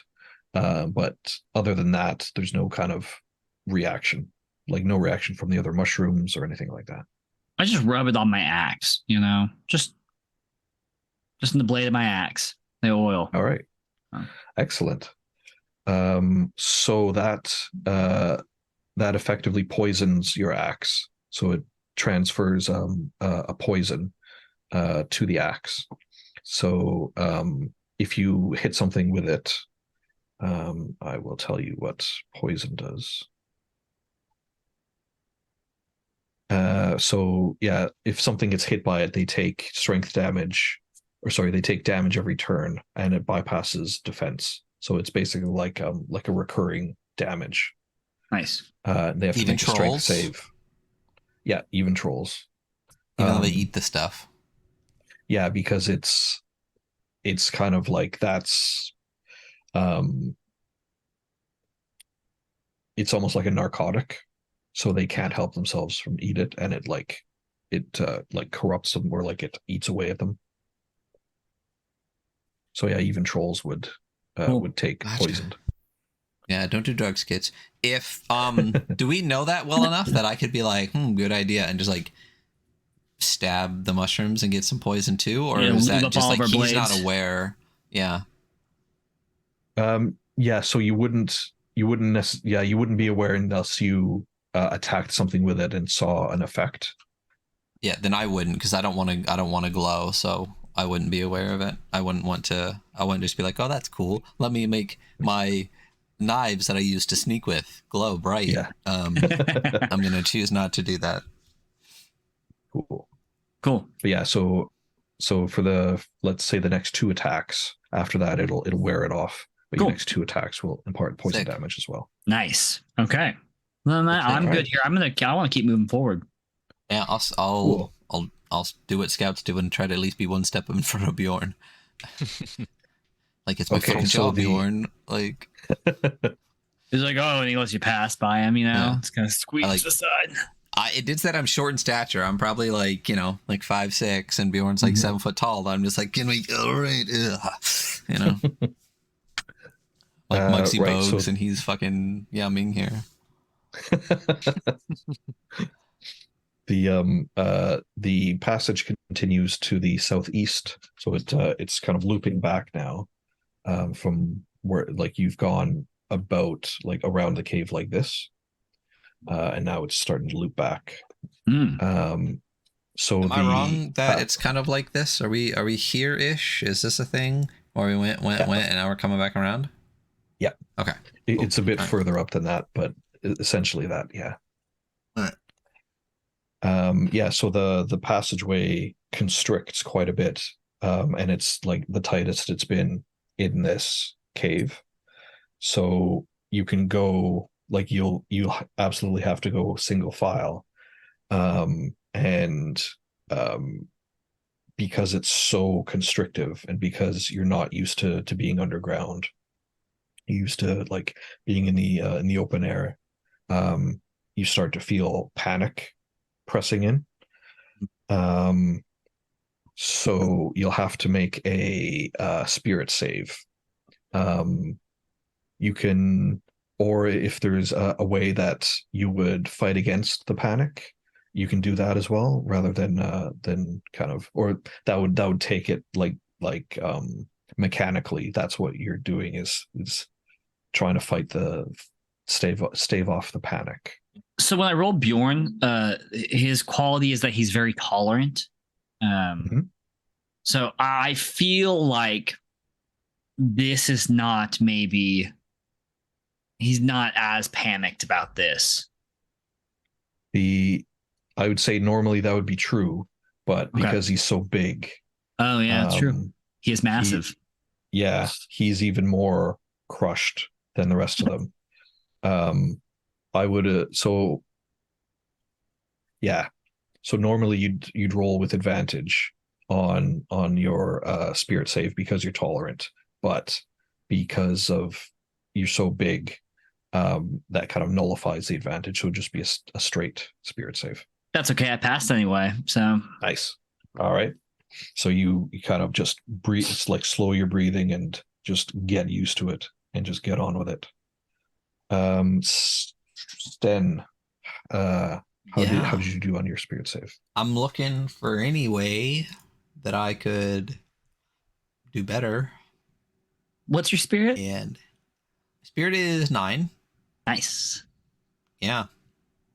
And I don't think I have a way, because unless somehow fire oil does it for me. I mean, here's the thing. Rub all over you. Yeah, so it does say that I have a short physique. I'm a small dude, so maybe I don't feel quite as cramped. Especially if Bjorn can fit through, I should be able to fit through like pretty okay. And I'll say that you're used to being in tight spots as well as a scout. Yeah. Yeah. So yeah, you can make the save with advantage. Oh God, thank you. Because 17 was my first roll, and 11 was my second roll, so I still fail, but not as bad. Okay. So I'll say that because you failed, you won't be able to take a reaction in the next combat round. And John, how did Torsten fare? Torsten fared pretty poorly. He rolled a 17 and his spirit is 12. Okay. So yeah, I would imagine the same effect. Okay. Yeah. Yeah. We'll say that you can't take a reaction in the next combat either. Okay. It'll only last for the initial round, just because you're a bit shaken and you can't fully focus. Okay. So you managed to navigate through the crushing walls. Thankfully the walls open back up, but the room that you enter, or the area that you enter, it just reeks like there's a foul air in the room, and it smells like rot and musk. It's an animalistic or bestial smell that you've smelled something roughly equivalent, but never anything this strong or never anything this pungent. It stinks in here really bad. So it's not Bjorn. No, not this time. And there's a at the center of the room, there's basically it's not as big a chasm as you saw before, but it is like there's a crack in the ground, and it's probably about maybe 6 feet across. So you can smell the stench coming from there, but you can't see anything in the crevice. I pushed in for elbow and like, go scout. Yeah. I mean, that's my job. So I wanna. You said the stench is coming from a crevice. Yeah. It's at the center of this chamber.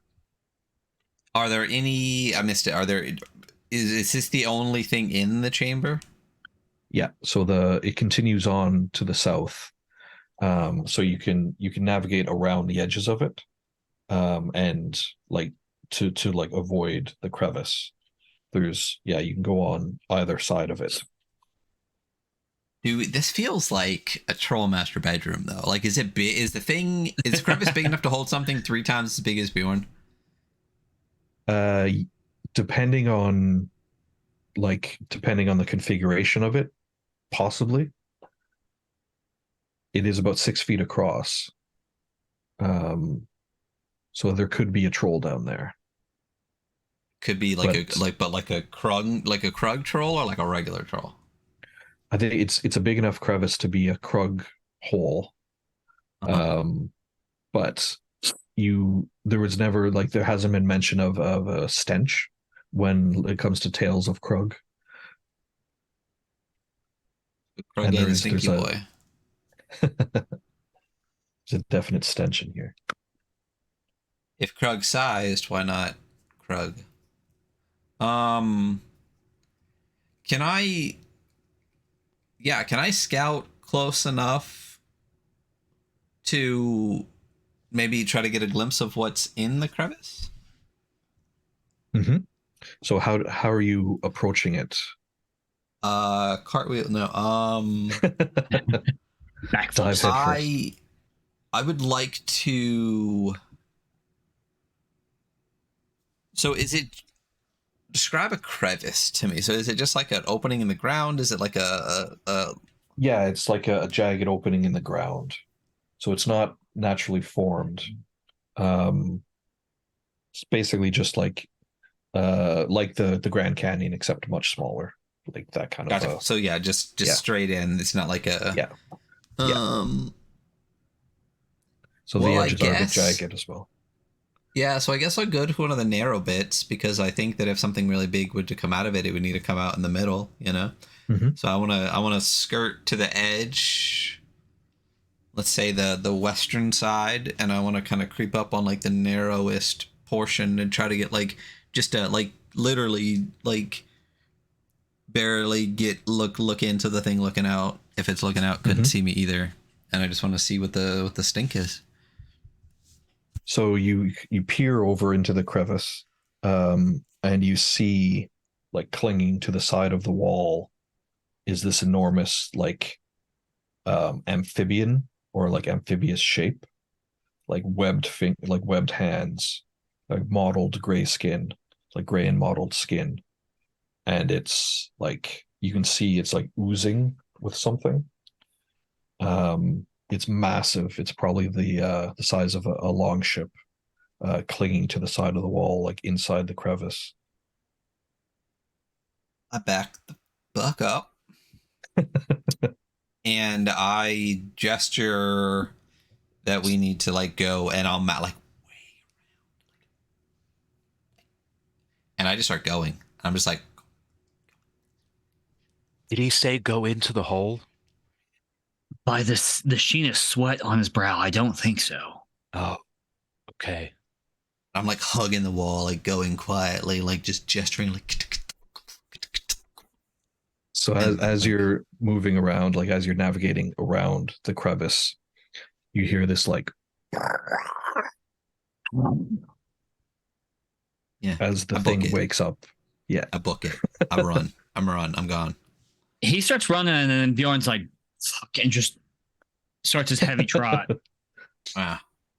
Torsten, are you close behind Bjorn? If I see both of them run, like I know for a fact that I should be running, so yes. So as you like run past, you can hear this like, and this like black cloud comes out of the crevice, like it's concentrated stank from this thing coming out of the crevice. So you manage to book it, and you get a little bit on you, and it like starts eating at your flesh, but not badly enough to like just to kind of give you a taste of it. Like raising black. No, no, you managed to avoid it, but it like gets on the like the backs of your arms, and it raises like black hives. Yeah, you would not want to be in that cloud for very long, but you do manage to avoid it, and it doesn't sound like it's coming after you, like it the thing, whatever it was, it's staying in its crevice. And you'll be glad to know that where you've run to, there's a bonfire at the center of a corridor of crossroads, essentially. Like there's three exits, one that you came from, one to the southwest, and then one to the east. But there's like a crackling bonfire that you can use if you would like. I think so. This is like a safe spot, right? Like if we die, we come back to this one. Yeah. So you also, if you sit down at the bonfire, it will rejuvenate or bring back to life all the lesser creatures that you defeated. So the skeletons, for instance, will be back. But you think you're far enough away from them, like you got a little bit turned around in the cave, or your sense of geography isn't as good as it could be, but you think you're far enough away that that's not really a consideration. Yeah. most of us can just one shot those anyway. Yeah. Mm-hmm. So yeah, if you rest at the bonfire, that will heal all fatigue, and if you've taken any damage, that will heal that as well. And I don't think anyone drank any mead, so that won't affect that. Yeah. I also love how we're such classic OSR players. We see big monster and we're like, leave, bail, leave. This is dead. Go. This ain't balanced for us. We sit at the bonfire, you know. I take my spear out and I stab it into the ground, and I start like oiling my boots because I assume it's like fairly wet in here, and I don't want the leather to, degrade. And we take our little break. Sten, what do you do as Bjorn's doing his like bonfire ritual or his like maintenance? Yeah, I guess I'll do a similar maintenance. I'll try to scrape off some of the black goop that got on us, but I want to like sharpen my knives a little bit. I want to check the fletchings on my arrows. I want to make sure everything's all nice and tight, and do that. So one more time, the room that we're in. Yeah. We've circled back, or we're going south now? Yeah, so you've gone around the edge of the cave. Now you're coming back down this way. Okay. So you're not as far south as you started. Okay. You'd say you're about the same distance away from the stone colossus. Okay. But yeah, on the other side. And Torsten, were you doing anything as you sit around the bonfire? So Torsten is a skald, so he keeps pretty much like precise records of events, like to chronicle them in the sagas. So he has like this like square of cloth that he sort of like his cuts that he's like gotten from the combat today. He takes like a stick and uses the blood from his cuts to like dab like incantations into the sagas. Cool. So and you, as a skald, you know that you like, or you, part of what you do is retell tales like to the residents of the village, and that's how like you pass knowledge on, and that's how you gain knowledge, is by learning from other skalds as well. So yeah, you're documenting and chronicling your adventures so far in the cave. All right. So so you've got a choice of 3 ways to go. You probably won't want to go back north, because that's where the stinking cloud and the enormous amphibian is. There to the southwest, there's like a passage that narrows and leads back in the general direction of where you came from. And then to the east, you can hear what sounds like running water or rushing water. You can hear it over the crackle of the bonfire. I think we go east. You doing go east? Okay, cool. Well, because the problem with southwest is if it narrows, the Krug can't fit through that. Okay. Right? I'm fine with that. And Colin's like, they're going the wrong way. Yeah, but Bjorn's a little turned around, so he's like, yeah, sure. I know southwest goes back towards the direction we've already been, which, also is kind of the direction where some of the trolls were. But, if I was a big old troll, I would want to be near water, because I could bathe, wash. Torsten, you wanna break the tie? People off me. Water makes sense to me. I say we go east. East it is. Yeah, water. Okay. All right. Don't touch the walls, just in case we're due. Yeah. All right. So so you head east from the safety and comfort of the bonfire, and the cave opens up, and you can like, it's a lot, you can feel the moisture in the air, and you can hear the rush of what you assume is a waterfall, and there's a stream or like there's water that cuts across the path, and it leads into a massive waterfall. That's so you're standing at the top of the waterfall now. Oh yeah. There's like water like at your feet, and so you can look over and see the waterfall like rushing or like falling into the cave. There's a stream that leads like underneath the stone walls, and at the bottom of the waterfall, the stream continues there as well. So it's the whole path is basically covered by the waterfall, and there's the path continues at the bottom, and then the cave continues from there. So it's basically like a big section of water and then cave again.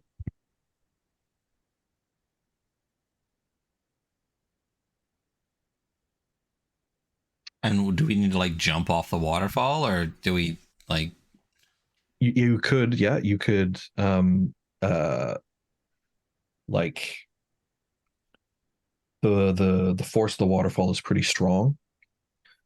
So you'd have to take care and not get knocked over by the waterfall. But if you went slowly, you could descend the waterfall pretty safely. It would just take a bit of time to get down. Better safe than sorry. Yeah, I mean, very true. Yeah. And, how tall is the waterfall? It's about 10 feet tall.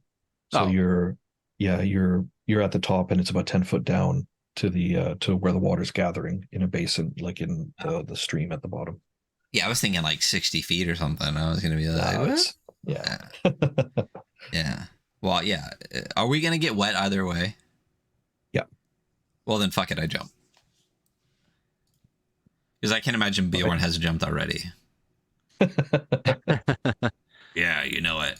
And Torsten, how would you like to? All right. Torsten sees Sten jump, and he says, "Can't beat him, join them," and he jumps as well over the side. Okay. Yeah, there's you can tell by like where you are looking down into where the water gathers at the basin at the bottom that there's enough like clearance that you wouldn't hurt yourself, like jumping down, and you wouldn't like break your legs or anything. So you jump down into the water. As soon as you hit the water, you hear like this melodious music fill your ears. It wasn't playing before, you couldn't hear it before, but as soon as both of you hit the water, your senses are just filled with this what sounds like harp music.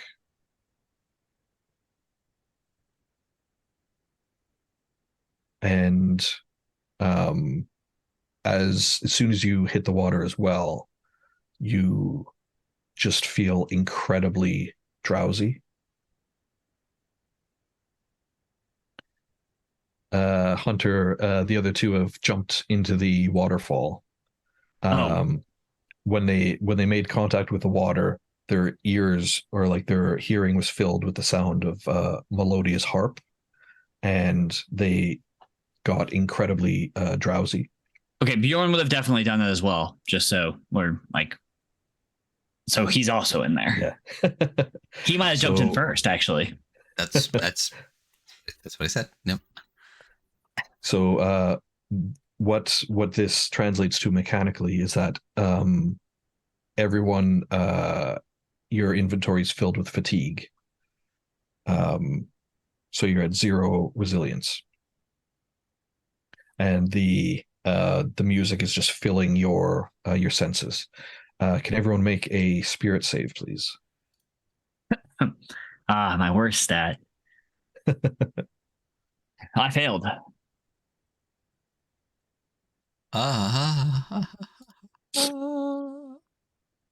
I succeed.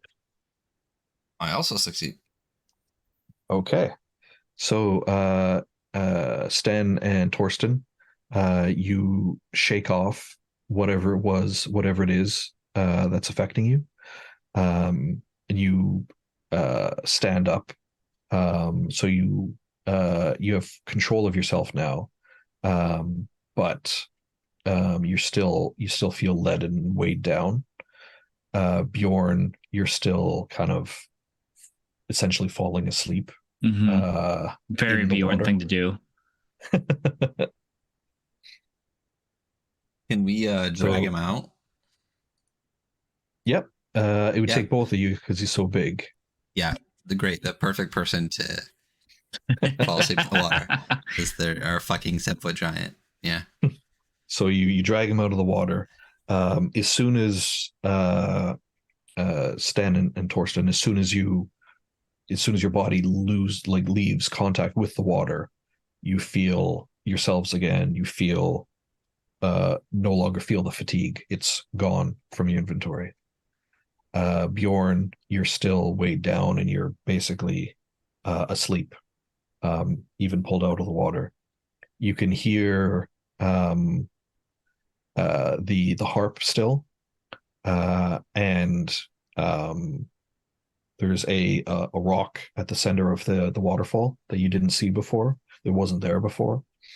And there's a naked young man sitting on the rock playing a harp, and the water is like flowing over his form. He's got like spiked ears or like elongated ears. Torsten, you'll have run into, or you'll have heard tales of this type of spirit. It's a falls dweller. So it's a spirit that lives within the waterfall.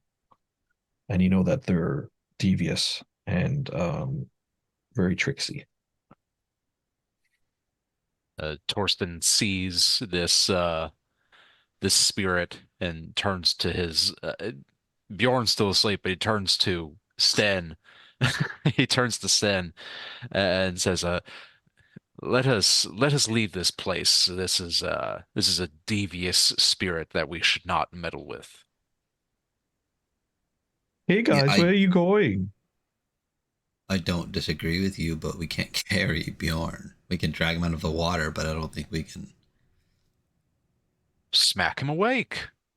I ignore the voice and just smack the shit out of Bjorn. So you hit him hard enough, and he takes 1 point of res damage, but he wakes up. Yes. Does that bypass my armor?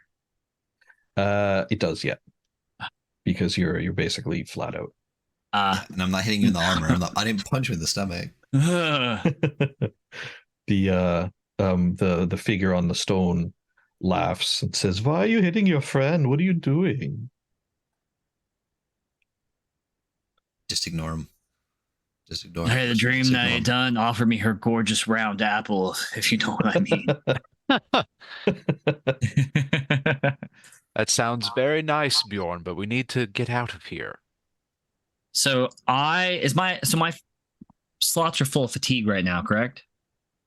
Yes, but that the further you get from the water and the spirit, the more that's gonna start clearing. Okay, then let's leave.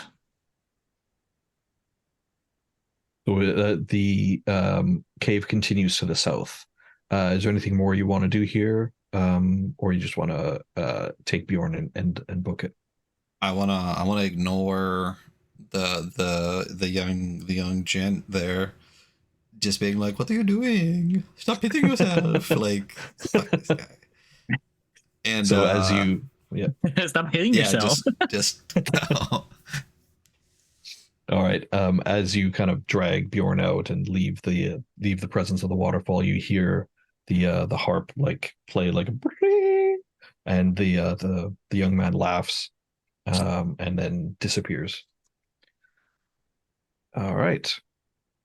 So now, you're in a cave, kind of square-shaped cave. There's two passages. One continues to the southwest, and one continues to the east. So from the southwest, you can hear what sounds like something scraping on stone, and you can hear what sounds like bones crunching or eating noises. And then to the east, you can hear something or someone muttering to itself. I say bone crunching noises. Yeah, sounds trollish to me. Yeah. Yeah. So you All right. just ignore the mutter and Yeah, it's fine. That's someone else's problem. Yeah. All right. So you go to the southwest. Stan,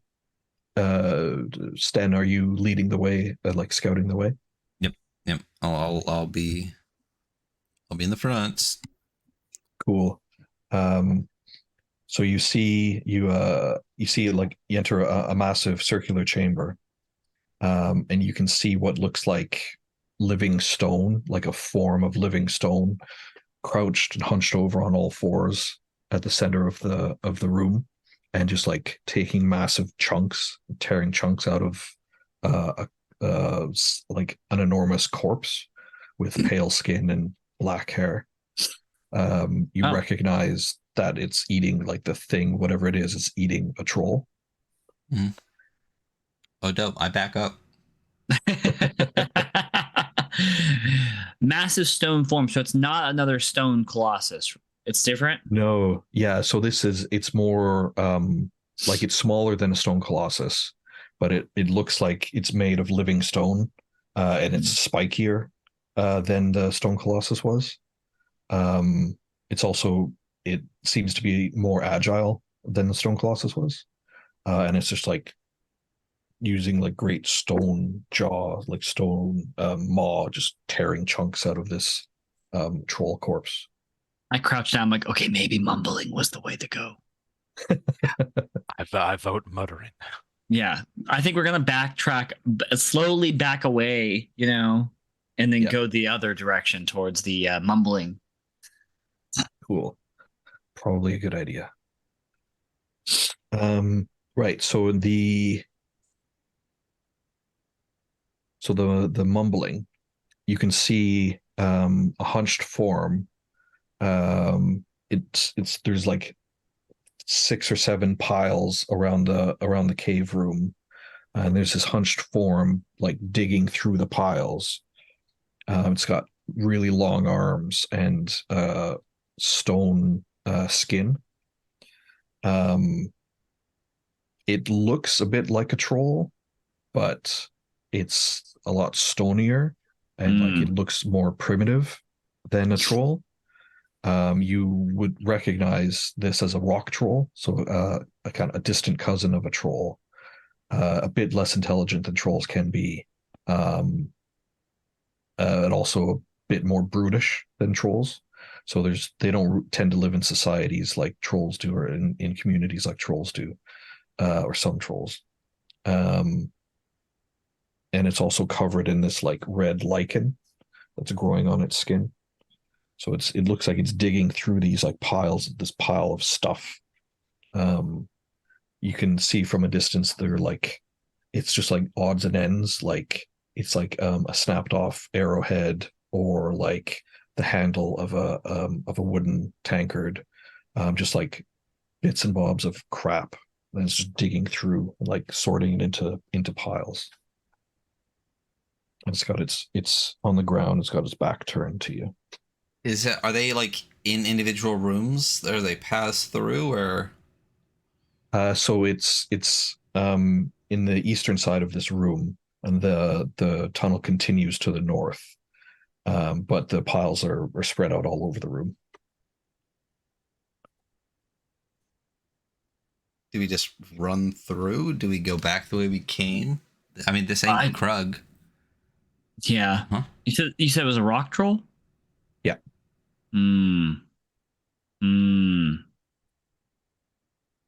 Yeah, I mean, eventually we're gonna probably have to fight something.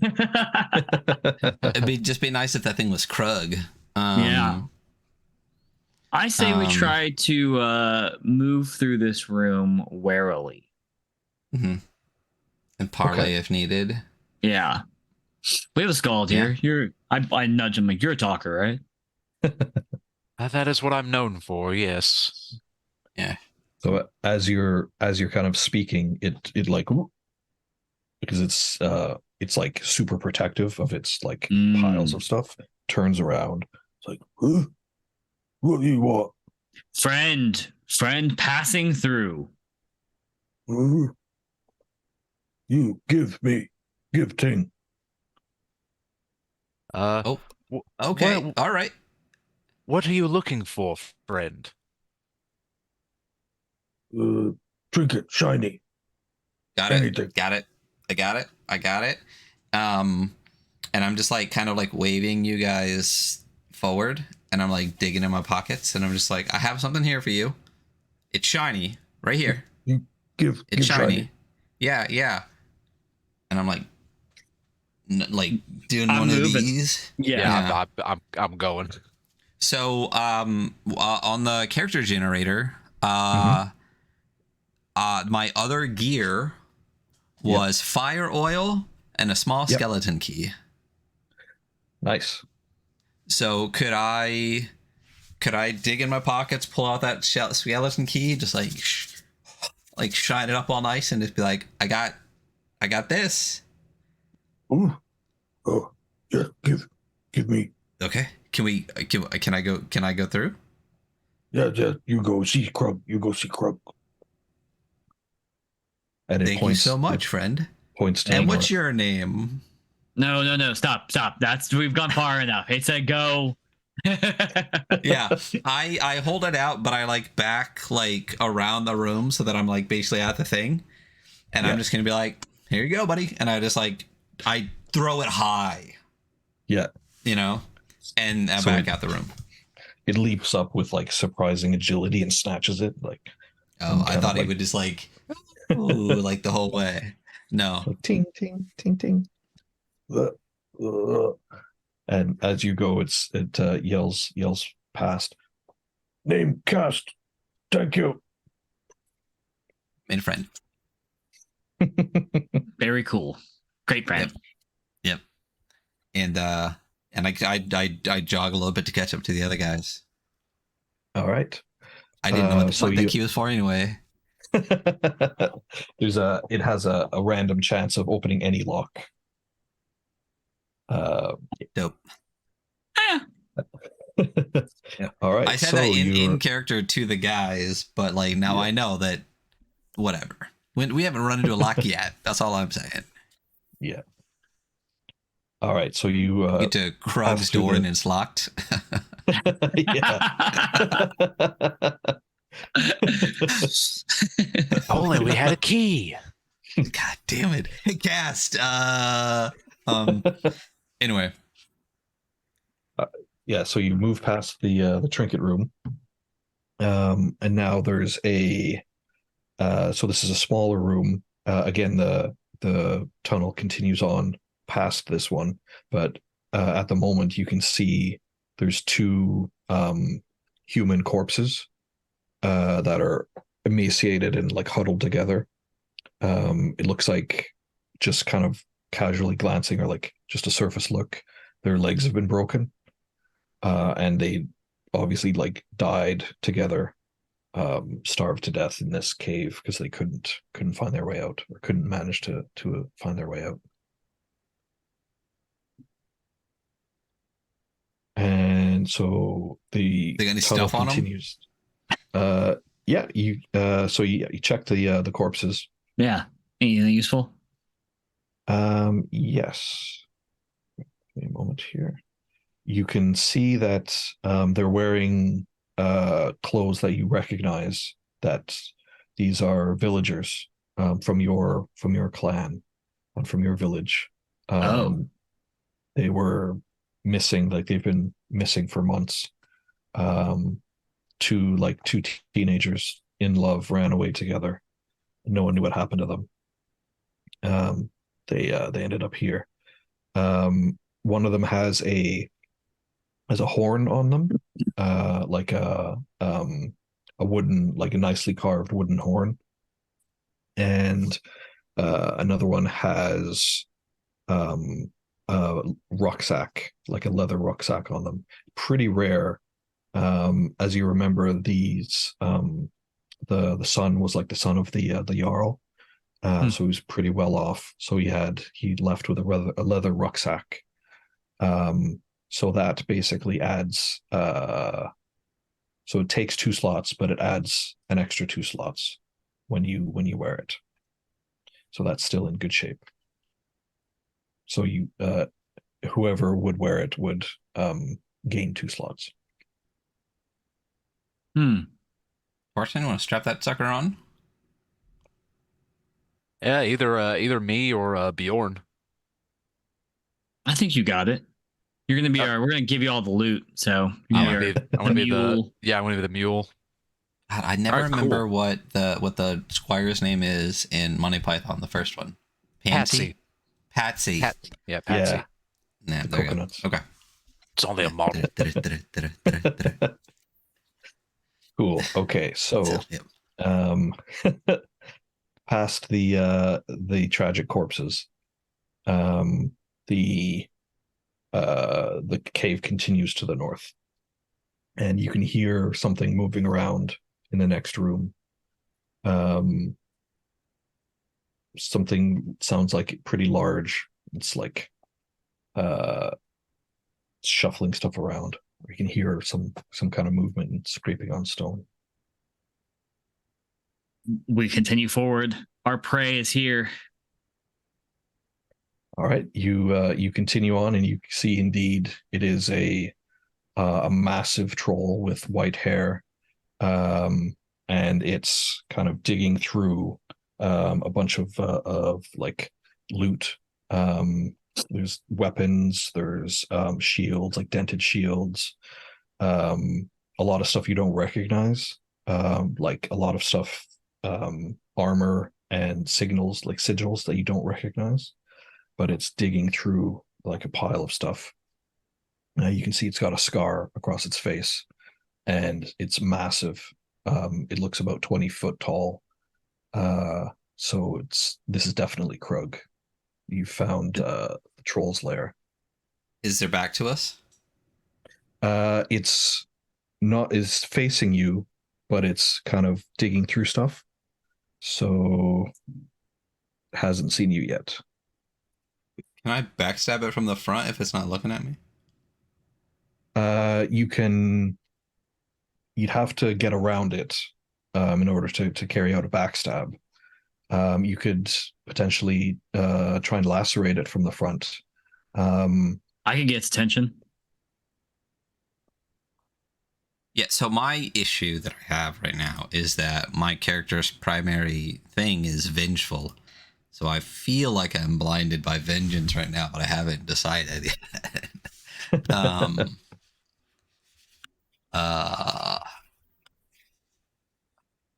I like see that you're getting revved up, and I'm like, very tolerant, like calm one, and I grab you by the shoulder with one massive hand, and I look at you, and I'm like, I'll get that. 1 second. Yeah. So I start circling around in the opposite direction, like more in front of it. And like once draw its attention. Yeah, and so Ryan's, you're going the other way at the same time, I assume. Mm-hmm. And so once I get like to the point where it's not going to see Ryan if I gain attention, I like take my axe and my shield, and I bang my axe on my shield like 3 times. Sweet. I'm like, come find death. And Thorsten, what do you want to do in this situation? Thorsten's like, he's ambitious, but he's like, he's not Bjorn. He's not even Sten. And so his palms are kind of sweaty. He's barely able to hold on to his sword, but he's going to stand firm, and he's going to just wait and see what happens. Cool. So, and Sten, you want to circle around and backstab from the back.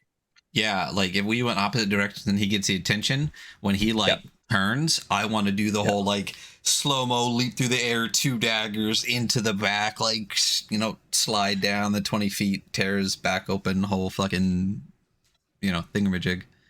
Sweet. Okay, cool. Right. Because Bjorn is causing such a like a distraction, a loud and like challenging distraction. I'll say that you'll get advantage on your dex save for the backstab. So go for it. So you want to roll under your dex. I got a 5 and a 1. Excellent. So a 1 is an automatic success. So it's kind of a critical success. So roll your damage die, please. 2d6. And then take the higher one. 5 and a 3. So 5. 5 and a 3. So 5. That is 10 damage. Actually, I'll say you do max damage because of the critical success. So 6. Oh shit! Yes. And doubled for backstab? Yeah, so 12. 12 total. Nice. Okay. Okay. Wait, now... Oh, wait, how do I get a dire strike again? So that's if you naturally rolled a 6. Yeah. Okay. Or, sorry, if you rolled double 6 for the duel, which you did. That's what I did the last time, but not this time. Yeah. Gotcha. Yeah. Okay, so it's you take both hunting knives, stab it in the back. Nice. You like take a big strip out of it. It bellows and it like shakes the whole cave. But it's still coming. Right. So Bjorn and Torsten, what would you like to do?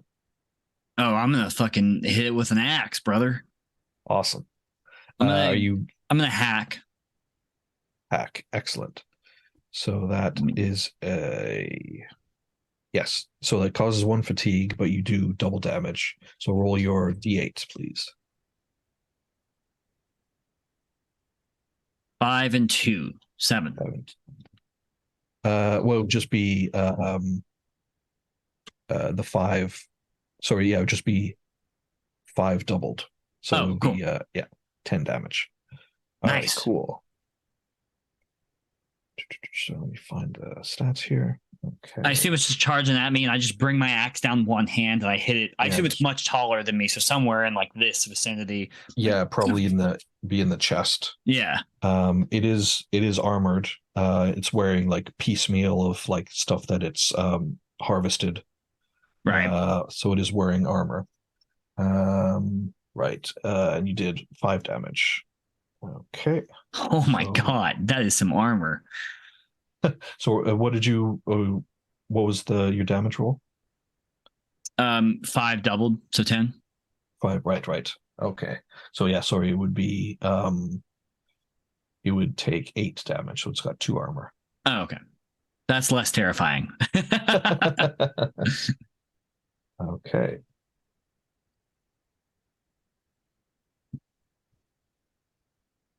All right, it's still coming. Torsten, you've seen this thing take a massive backstab hit. You've seen your friend hit it in the chest with an axe. Bjorn, that would be 1 fatigue as well if you haven't marked that already. And so Torsten, what would you like to do? I pull the effigy stone out of my pack. Let's keep going. It's cool. Yeah, okay. I pull the effigy stone out of my pack, and I'm sorry, I didn't write it down. What was the name on the stone? It is Ingolfur. Ingolfur, yep. Okay, yeah, I'm going to summon the spirit of Ingolfur the Skald. I'm going to call upon him through the ages and toss the stone at Krug. Awesome. So you feel like there's like a static charge in the room as you invoke Ingolfur the Skald's name, And you can feel like the pressure change in the room, and you feel like everyone kind of like, and then a bolt of lightning hits the ground, and 𝐑𝐔𝐍𝐄𝐂𝐀𝐈𑑑𝐍 stands up, glowing red, translucent, wielding a steel sword and a runic focus. It's right in front of the troll, so it rears back, and you see it manifest a lightning spear in his hand, and just brings it down on the troll's head. Just you hear like the whole cave shakes with the thunder of the lightning bolt, and the troll just pauses for a second. You can see like a thin wisp of smoke coming from the top of its head, and then just falls back, collapses on the ground, and just you can smell like charred troll. Nice. And we standing there, arms up. Yeah. And then 𝐑𝐔𝐍𝐄𝐂𝐀𝐈𑑑𝐍 turns to you and like raises his hand again to manifest another lightning bolt. A double-edged sword cuts from both sides, you know? So you've slain the troll, but you have a black fetch to deal with.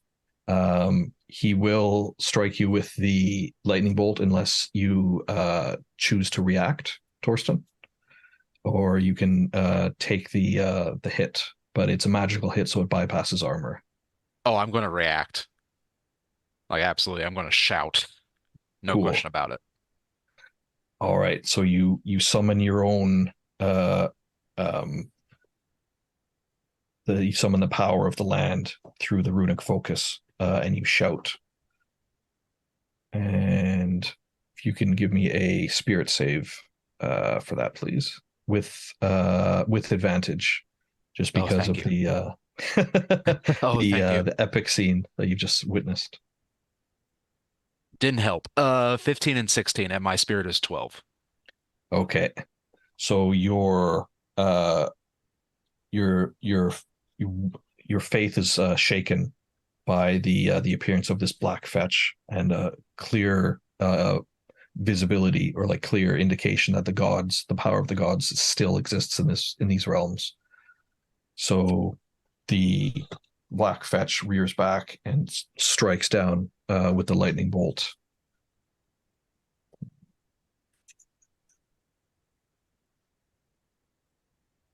For 5 damage, and it bypasses your armor, so you take 5 resilience damage. Just 5 straight. Gotcha. Okay. I'm still standing, but Torsten's hair is standing on end, and he's smoldering, and he's like, "Run!" Great. Yeah. So Sten and Bjorn. So the black fetch is between you and the entrance. So it's standing because Sten, you were behind the troll. So what would you like to do? You can do whatever you want. You can attack, or you can choose to run. Do I think? Oh yeah, it's your turn. Sorry. Oh yeah, no, I run I run. Yeah, I would like to run. Cool. And Bjorn? Yeah. Do I would Bjorn think that destroying that stone would unsummon this thing? It's it's absolutely worth a shot. I think I'm gonna take that shot. I'm gonna strike down on it with my axe. Cool. So you don't have to roll for that or anything. It's just like a carved figure, carved effigy. So you bring your axe down on it.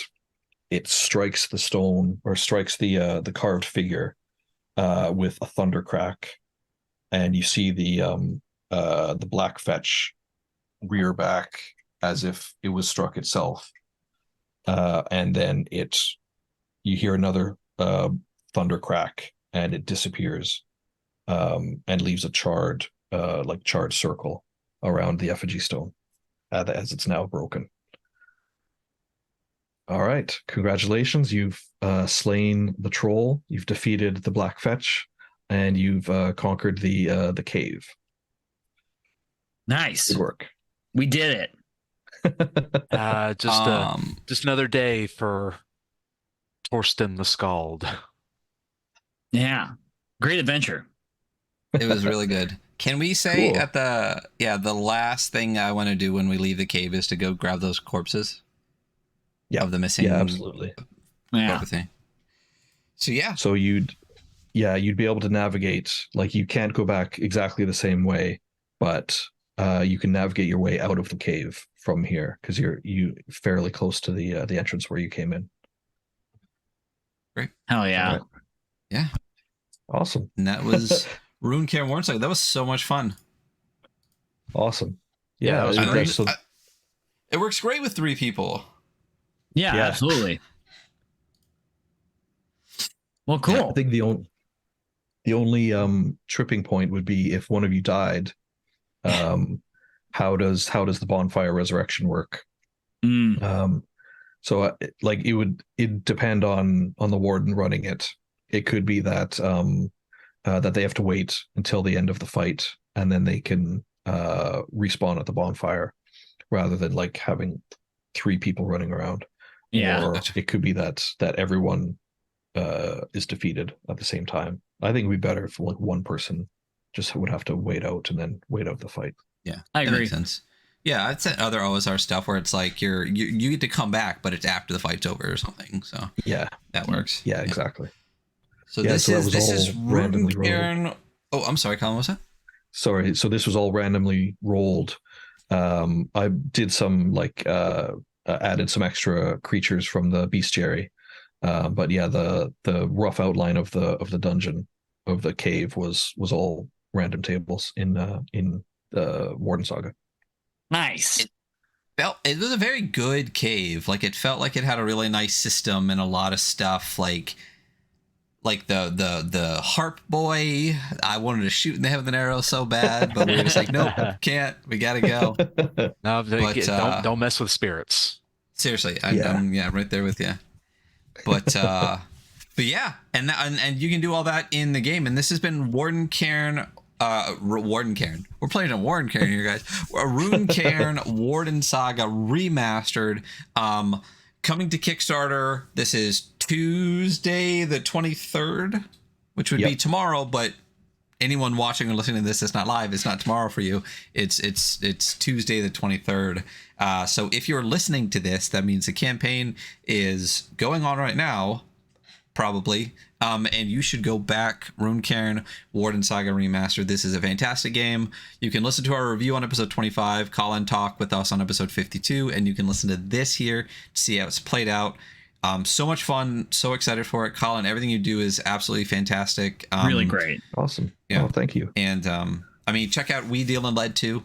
We've chatted about that. Yeah. So definitely a fantastic game and fantastic stuff from by Odin's Beard. So we know Kickstarter is happening tomorrow. Where can people find all the rest of your stuff? Like where can they find We Deal in Lead and any of the other things?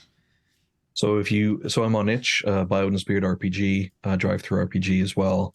If you go to byodin'sbeardrpg.com, that has all my links on my socials and everything, on Twitter, on Instagram, YouTube. So yeah, check it out. Check out the Kickstarter. Day one backers get the Runecairn patch, and then there's lots of other cool rewards as well. And there's a stretch goal for a collection of one-page dungeon adventures. So 16 adventures. If we hit that stretch goal, it'll be a PDF first and then a zine. So fingers crossed we'll hit that. But yeah, thank you. It was a lot of fun. Awesome. Yeah, great having you again. Anytime you do anything, please come back. And John Davis, Sivad Sanctum, friend of the show. Go watch Crime Wave and check out their Bastardized Classics. Last time they said that they're going to be working on those again through the summer to finish those out too. Am I wrong? Did I say that? No, you got it. You got it right. Hopefully have those out in the summer. Veil of Stars, at least. Hopefully. But Gotcha. we're working on that in the background. Great. Awesome. There you go. Again, thank you so much both for being here. Really appreciate it. It was so much fun. And that's us. You can find us at all the links that we post everywhere. And you guys all have a wonderful day. And thank you in chat for being here. Bye, everybody. Thanks, everyone. See you later.